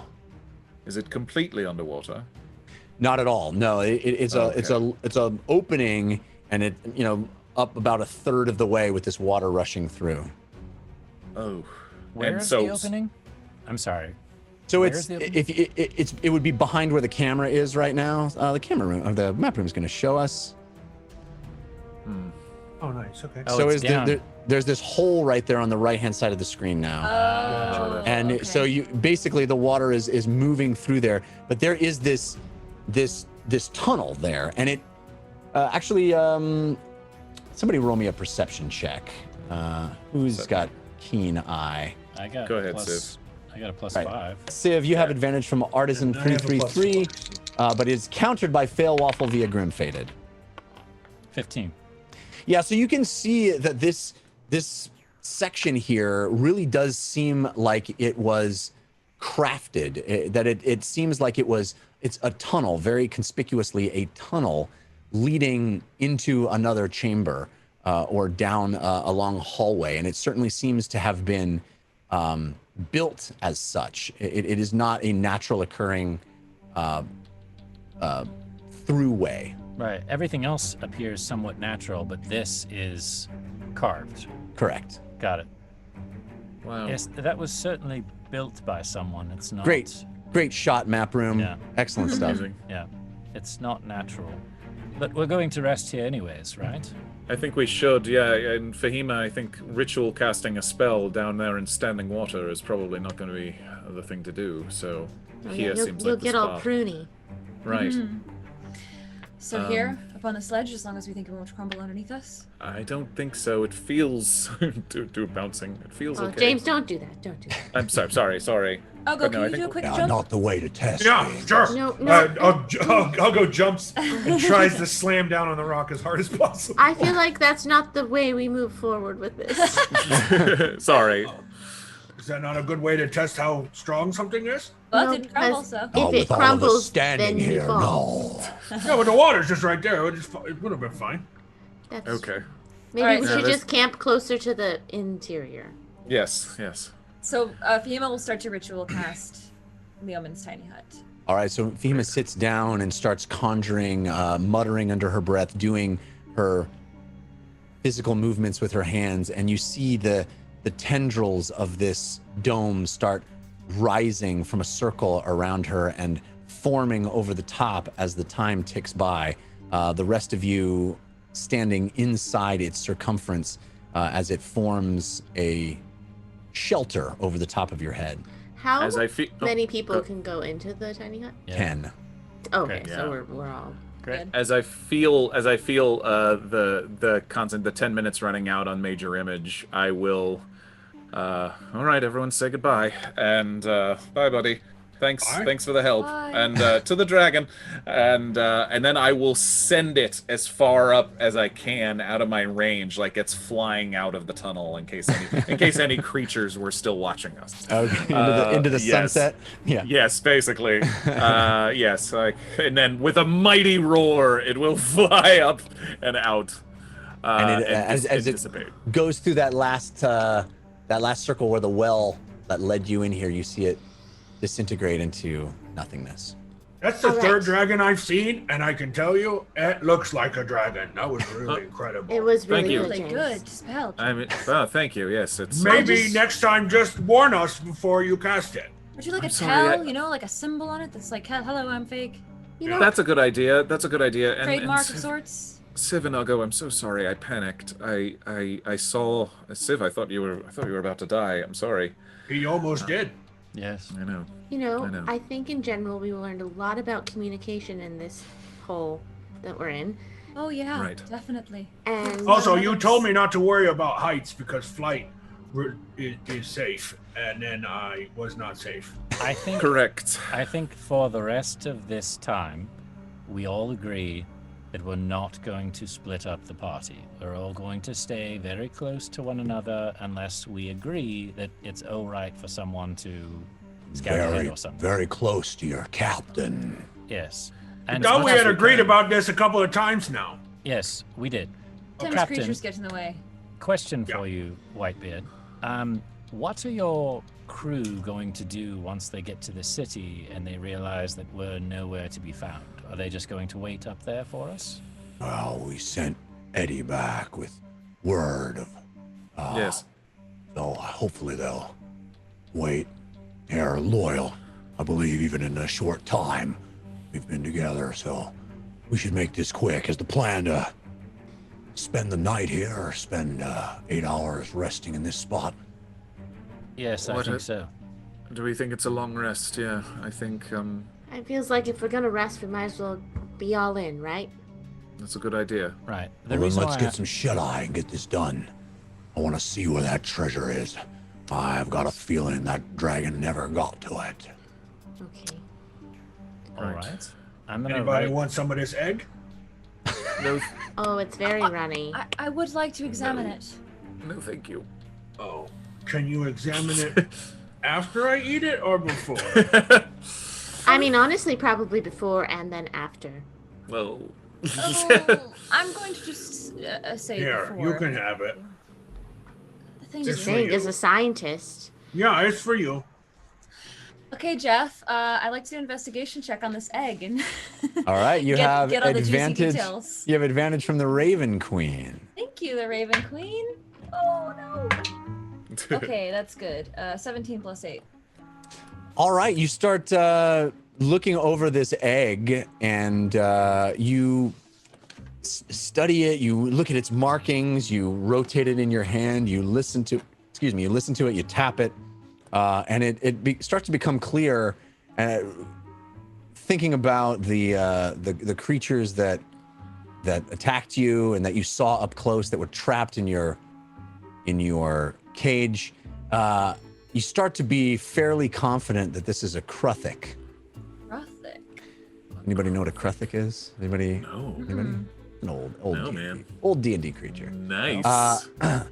But yeah, these are creatures that basically what you saw. They have colonies. They live in deep underground, and they attack and are pretty fierce in defense of their eggs, of their colony, and pretty vicious, in fact.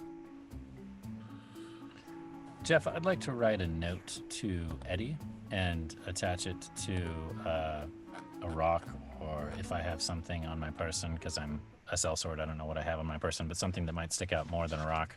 Okay. And have Mr. Whispers fly up to where the opening of the well was and drop the note at the edge. Okay.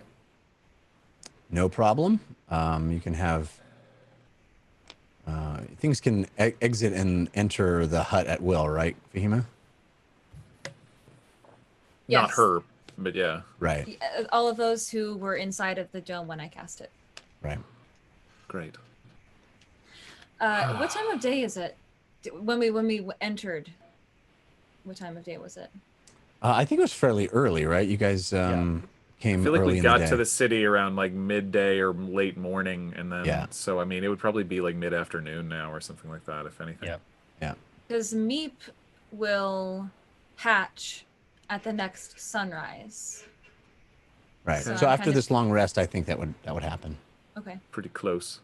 And I did have a force of good when we were at our table that said Fahima, that said Meep could come back at her previous age. That's really too bad you guys don't have the amulet right now.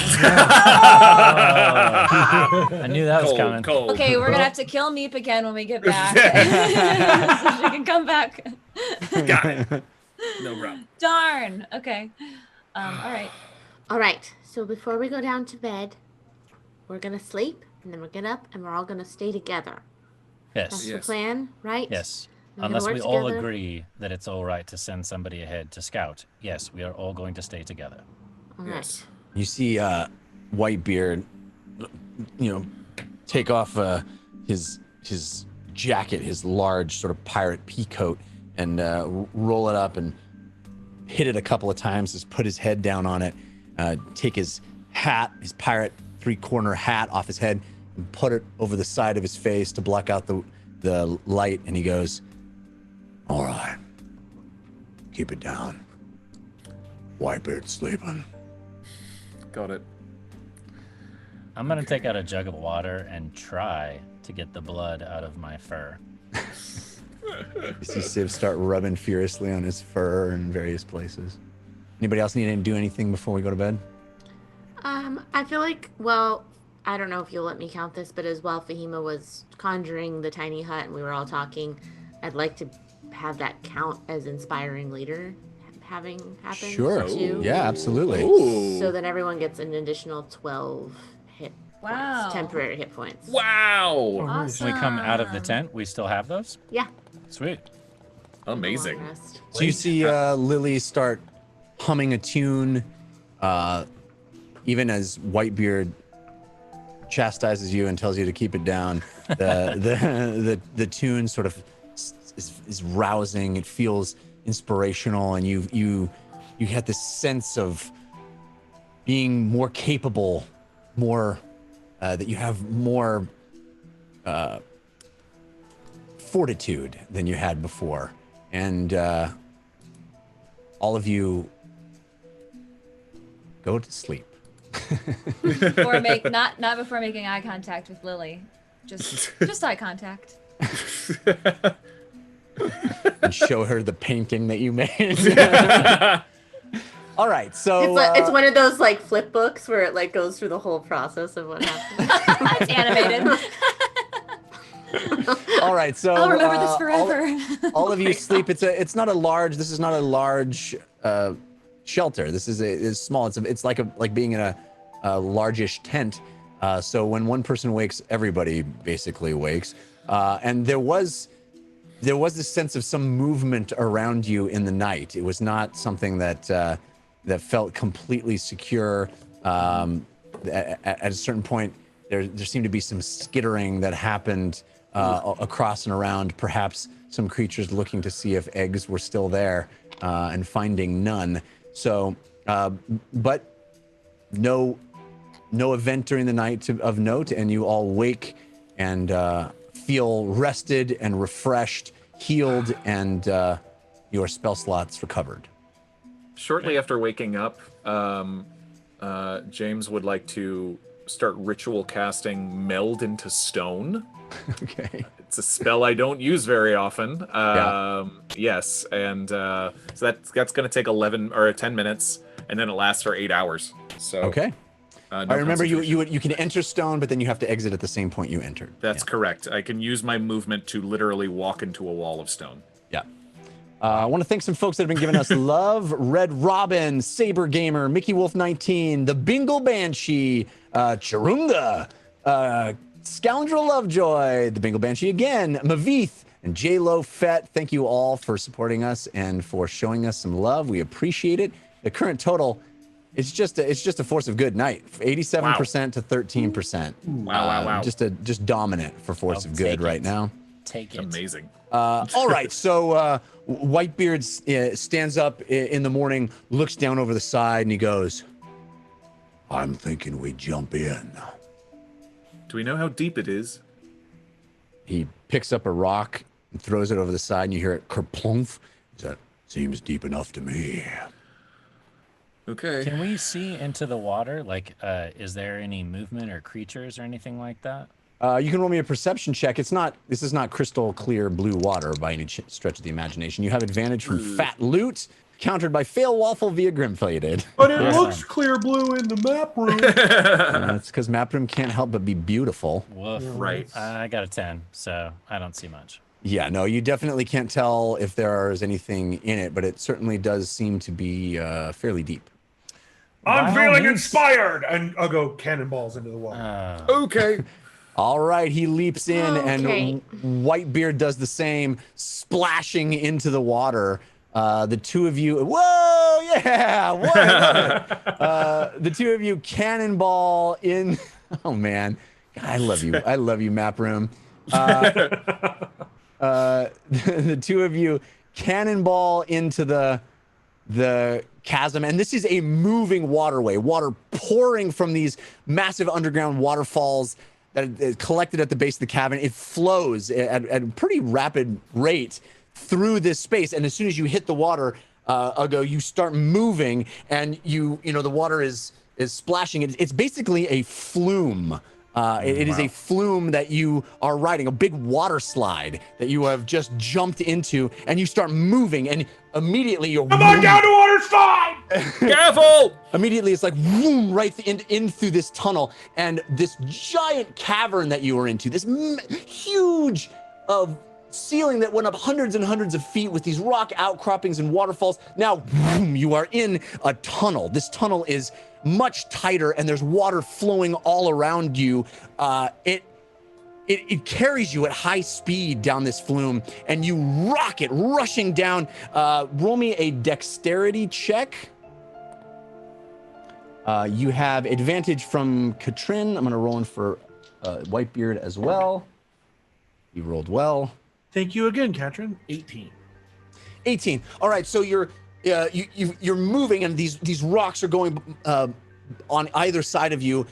It's relatively smooth. The water has worn this away, and in fact, you notice that it really does seem to have been carved like a pathway. It seems that if this water was drained completely, you could imagine walking down it, but the water is high enough that you can't touch the bottom, and you're keeping your head above. Your dexterity save means that you're able to sort of do this fairly deftly. You're keeping your head up, you got your legs pointed forward, and you are going like a water slide. And you arrive, go around a corner and turn, and it's quite a distance, and then all of a sudden you arrive into a much larger chamber. There is standing water here. This flume, this waterway, this water slide empties out into standing water pools like an underground lake. And you arrive coughing and sputtering. You hear Whitebeard behind you. And all around you is the chamber is alight with bioluminescent plants and flickering fireflies. The light and the water create this shimmering reflection on all of the walls and the ceiling above you. And your voices and the sound of the water echo in this beautiful chamber with these plants and this shimmering light that reflects all around you. Bubba goes, Echo! Echo! Echo! Echo! Wow. Okay, that looked like it went all right. Here I go. Hey, you all, remember when we said we were going to stick together? I just want to throw that reminder out there. No judgment, but we definitely immediately did not do that. Shall the four of us hold hands then? That's actually a great idea. yes, and I take I my think rope so. and I'm gonna wrap it around the waist of each person. So Good that we're idea. all Good tied idea. together. Yes. All right, Yes. so I guess if Yes, one of us okay. drowns, we all drown. All right, so everybody roll a dexterity check. Fahima, you have advantage from Cosmic Lord 09. James, you have advantage from Lily Dumblestuck Fan. Civ, you have advantage from Fire Flute, countered by Fail Waffle. It says something I'm not going to repeat, frankly. And Fail Waffle, I'm disappointed in you. And Lily, you have advantage from 2-0 Mask. Okay, thank you. That's an awesome. All right. Anybody else with below a 10? I got a 12. I got a dirty 20. All right. So, James, you're the first to go in, and you're navigating this. You feel the tug on the rope behind you, but you're kind of pulling everybody, maneuvering your feet out in front, crossed one leg over another, perfect form. The water streaming. You see these slick walls moving by you at this brisk pace, and you kind of move. It's quite exhilarating, actually. This ceiling above you of this tunnel, this carved cave that you're shooting down at very high speed, and you come out again up onto your feet, boom, in this standing pool of water, and you see Uggo and Whitebeard standing there waiting, the lights shimmering, the bioluminescence of the standing water shimmering, reflecting off the rock all around you in this beautiful chamber. And you see more eggs? Any more eggs? Anything else like that? You do not see any eggs, but up ahead of you, you see another opening. Each of you arrive here, all four of you, tied to the rope and having a similar experience moving through that flume. And as you all are soaking wet, standing there looking in this beautiful sort of Disney-like cavern, you look ahead of you and you see another opening. It is ringed with coral, blues and pinks and yellows, but also some of it gray and white, dying, cracked. And above the entrance of this portal, this opening, are words. Do any of you speak Primordial or Aquan? I can read everything. You know I do. I thought you might, Fahima. So, Fahima and James, you immediately see that there are words sort of spelled out in this coral formation above this archway, above this opening, this cave entrance. And in Aquan, the dialect of Primordial associated with water, it says House of Uchalas. Or actually, more accurately, it would be translated to shoal or pod or habitat of Uchalas. Huh. This is good. What? This Uchalas. That's what that says, yes? Sure. We're in the right place. House of Uchalas. House of Uchalas, or the translation's fuzzy. It might be cove or shoal, Pod? something. A pod, yes, aquatic. Okay, well, generally residents of Uchalas is what we're getting. Yes, that seems to be the point. Is there a door, or it's just an open? It's just an open passageway that seems to have very shallow water on it, but it seems to be a clear walkway forward. Okay. I'm undoing the rope unless somebody tells me otherwise. Are Uggo and Whitebeard here? Yeah, everybody's here. Okay, hey everyone, quick team meeting.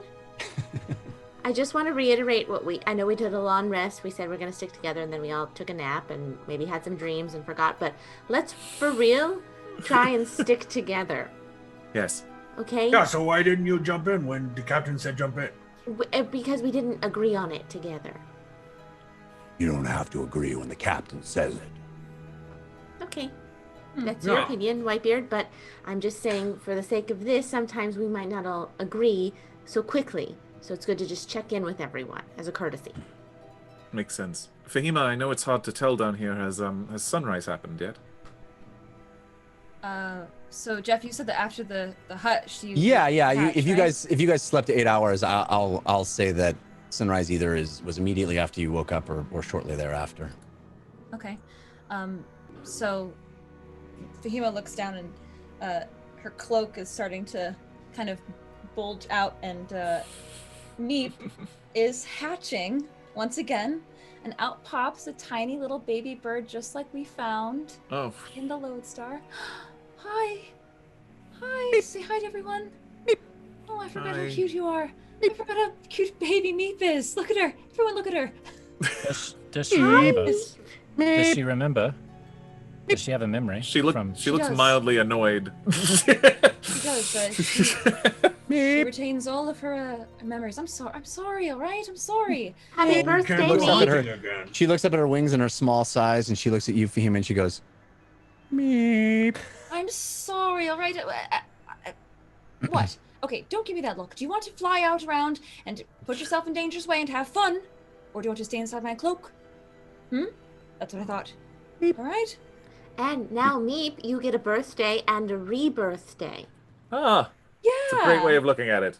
Here, have a treat for your birthday. I'll just give her a little bit of food. Are we gonna play with our pets, or are we gonna move?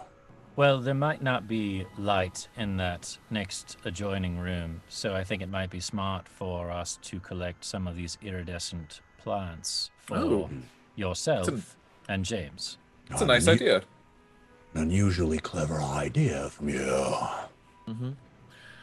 And Whitebeard leans down and plucks some of these plants that are glowing and wraps them around his wrists and puts some in his hat and kind of straps them to his body as much as possible. And now he's kind of this glowing.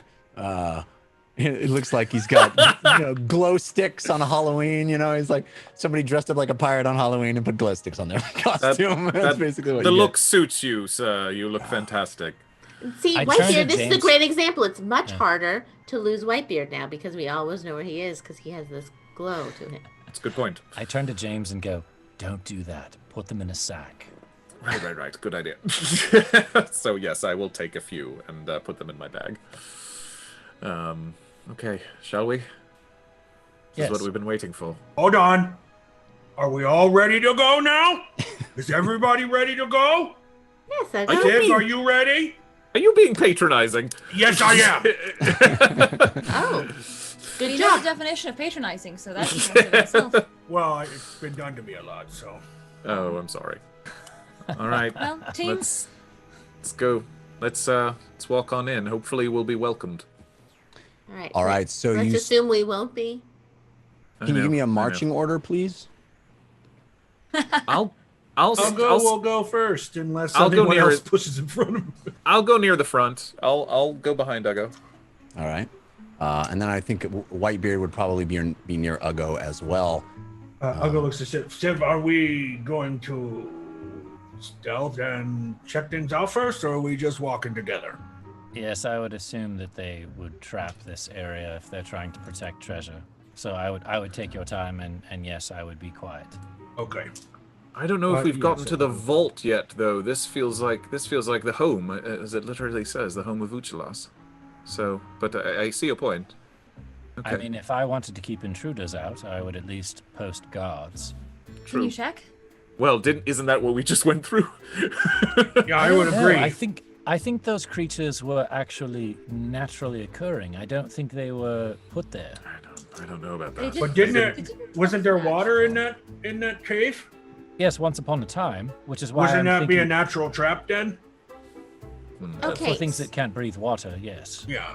I think maybe the best thing to do is proceed forward like there are going to be more guards. Oh yeah. Because Exactly. then, if there's not, happy surprise, it's easier. But if there are, we're on guard and we're Okay. prepared. And let's Right? not attack if they are guards. Let's not attack first. Let's not go straight to Plan C. Visibility? Okay. Anyone? Okay. Visibility? You? I'll take it. Yeah, I'll go. Yes. Oh yeah, I'll take it. Cast invisibility on them both. All right. So that'd So- be 3rd level spell. Uggo and Civ vanish from your view. Whitebeard turns and goes, "Well, Uggo." He's right He there. can probably see the water rippling on my legs. Yeah, Right? Right. yeah. Yeah. He looks down. I'm right here, boss. More magic. Oh, goody. All right, let's keep moving. Abjuration. It's always necessary. Yeah, you're an abjuration in my side. Whitebeard, I understand we frustrate you, but in order to get through this, all of us in one piece, it would be best if you worked with us, not against us. Yeah, same goes for you. Exactly. Respect your captain. Oh, I agree. I'm trying to respect you, but I'm just letting you know where we're coming from. Right. So, Okay. we're Fair? moving forward. Yes. The two invisible folks, I'm assuming, are first. Actually, I'm going to take the rear in case we get attacked from behind. Okay. And I'll walk behind invisible Uggo. So you see, James, you see this sloshing water, this ankle-deep water sloshing ahead of you as these invisible feet and legs move through the water, all of you sloshing in this ankle-deep water down this corridor. And as you move through deeper past that archway that had the signage over it, had the coral, this beautiful coral, but some of it sort of decayed and dying. You move into a very different looking kind of passageway. It looks almost like this underwater world that has been drained. It reminds you very much of the way the sea looked in the deep reef when you were there. The rock all around you in this beautiful tunnel really is dotted and covered in coral. Some of that coral. Sorry, go ahead. It lines the walls and ceiling, forming this complex tapestry of interconnected geometry, porous surfaces, jutting tubes, sea anemones and shells. But all of it looks dry, broken, dying. Something's wrong. It's easy for you to imagine. You can imagine how beautiful this would have been when life was vibrant and alive all around you, as when this was in its, when all of this coral was living. But it isn't. It's chalky and white and gray, brittle and hollow. Would you allow us a nature check to try to discern how long it's been that dry? I mean, James probably doesn't know much about coral, but Sure. Roll me a nature check. You have advantage from Gorbin played. Cool. Lily, if you want to do it, you have advantage from Cold Candor. Not great. 11. Thank you, Gorbin played. Happy birthday.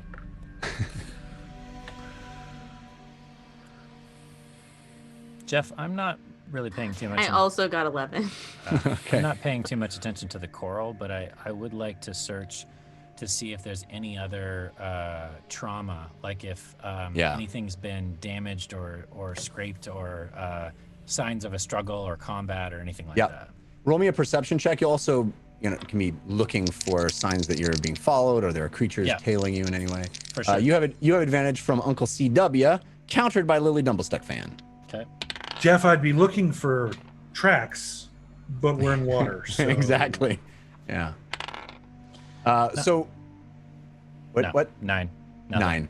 Okay, so Lily and James, you're mystified by this. It really looks. It's hard to place how long this has been like this, but Lily, of course, you know that this is not a healthy ecosystem that you're looking at. It looks, I said, dry and brittle and chalky.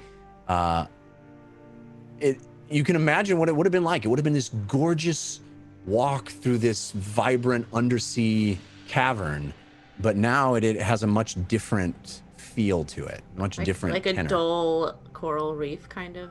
Yeah, almost like a sort of a dry, dying coral reef. Yeah. Could this have been recent? I don't know. I mean, maybe this was caused by what happened up there, but this seems bigger than that. Would I be able to tell, based on my knowledge, Jeff, from like a coral reef that I know, how long this deterioration has been taking place for? Well, I mean, that was what your nature check was going to find out. With an 11, I would say that you are certainly aware that over time, if abandoned or neglected or the sea life moves on, or there's some pollutant or some sort of thing that gets in the way of a coral reef. It certainly can die off. It certainly can start to look like this. It's not something unfamiliar to you, but it's hard for you to judge why this has happened here and how long it's been like this, or how long it took for it to get like this. Okay. Is it maybe that there's no water in here? I think that's part of it, yes. It might be something more, but I don't know. But it feels like, I guess to me, that something happened not natural. I mean, I guess I'm guessing at this point, but the only reason why this would deteriorate, this was clearly a very happy ecosystem at one point. Right. As if something came in here and disrupted it. I guess I'm glad it got mildly disrupted so that we can actually walk through here. I mean, good for us, bad for it, but Is there any other... Go ahead, Jared. Shouldn't it be salt water if it's coral? It should be. So this right? isn't fresh. This isn't like an underground well. This is actually going to reach out to the sea if it's... I don't think it ever served the purpose as a well for the town, but I'll try it. I mean, does it taste briny and like seawater? Yes. Jeff? Yes.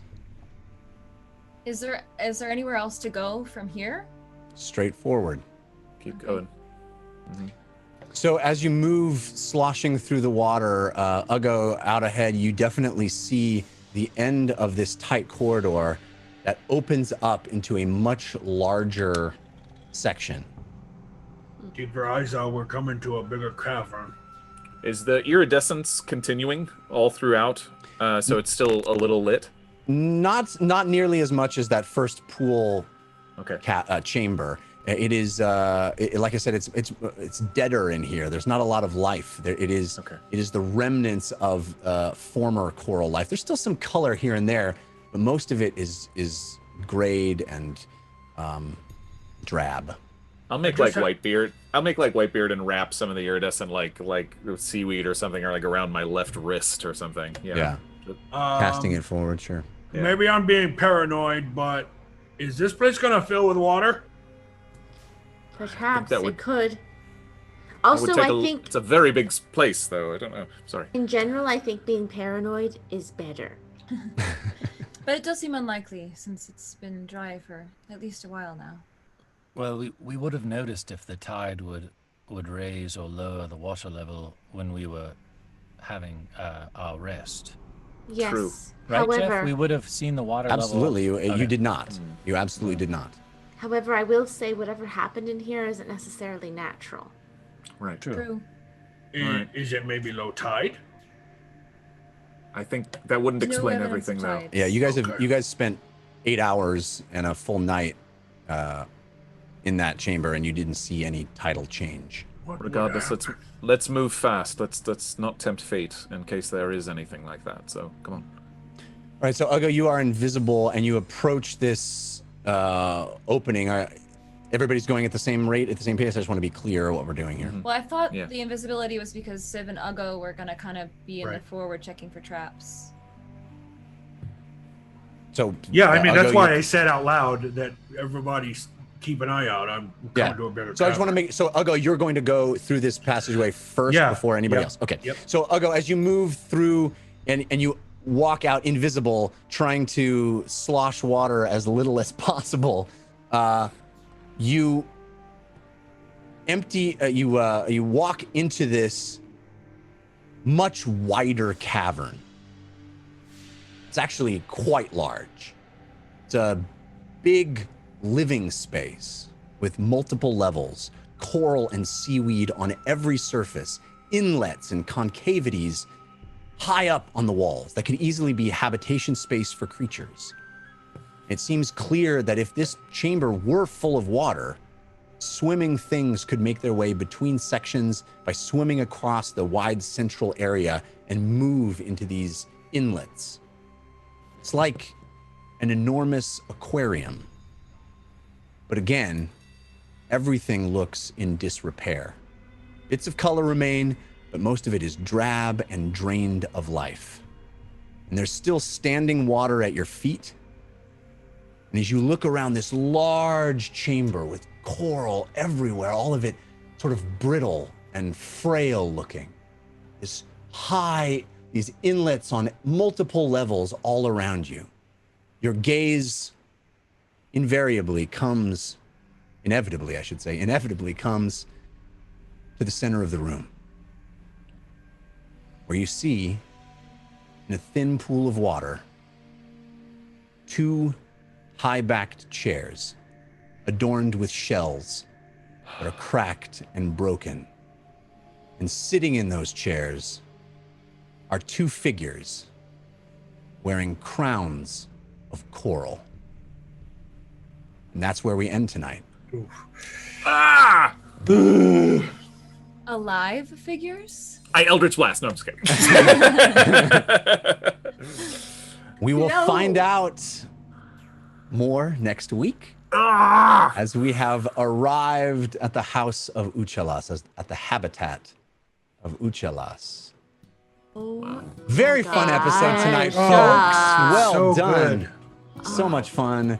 You guys were great. I want to thank some of the folks giving us love in that last section. Paldara. Love. Thank you. Goofus McDorkle. Snakerdoodle. Snakerdoodle and Dukas McDorkle. Dyson Capes, J-Lo Fett, Jinlei, D-Run Discord, Kai Buck, and so many others. Thank you, thank you, thank you.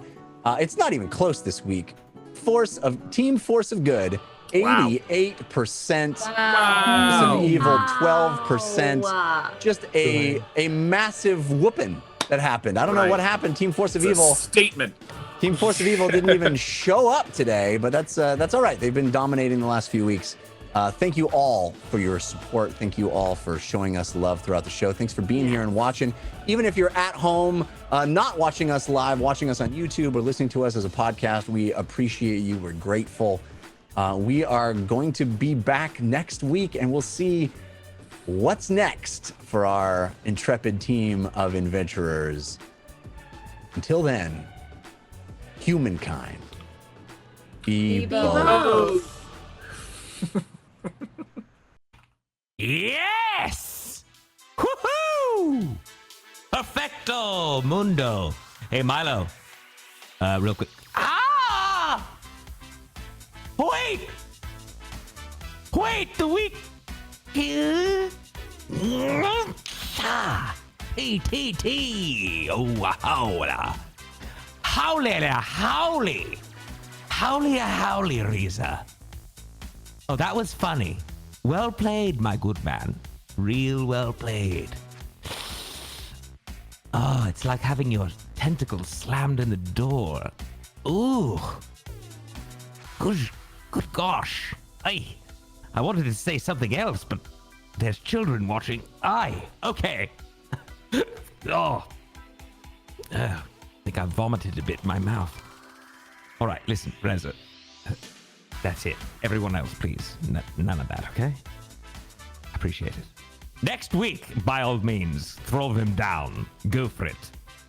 I'm in. All right. To all of you who played along and interacted with us throughout the evening, our humble thanks, except for a few moments here and there. And thank you to everyone that shared our adventure. And be sure to join us live next Wednesday at 6 p.m. Pacific, right here at caffeine.tv/The Dungeon Run, as The Dungeon Run continues. Oh no, Doc Lannister, don't apologize. Don't worry, I'm gonna get my kicks next week when little Milo gets to feel the pain. You excited, little Milo? All right. No spitting. Stop it. Go back. You can continue to play your little train set. Okay. And also, by the way, click the star to follow the channel to get the live notifications. It's super cool. Until next week, may the dice roll in your favor.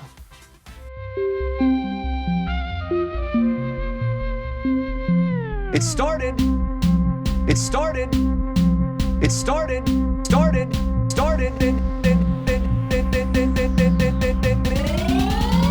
as a simple dungeon run.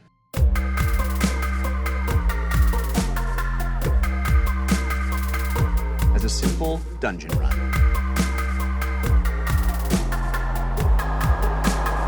Let the dice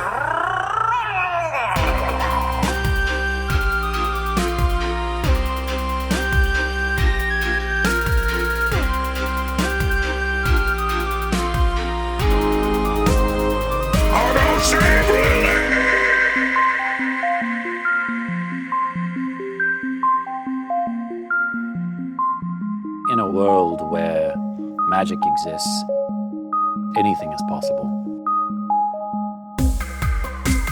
Ah, life is pain.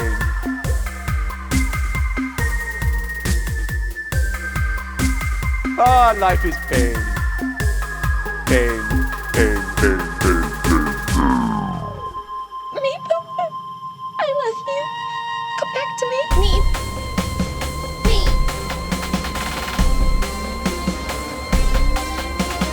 Meep. Meep. Meep. Meep. Meep. Meep.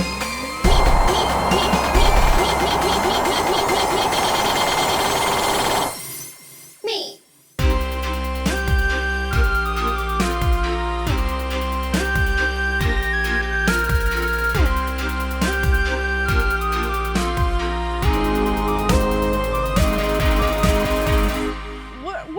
We're falling through space. No plan.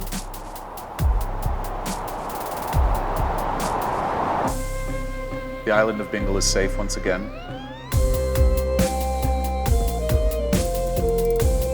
You may return to your homes. And if there are any that are willing, help them rebuild.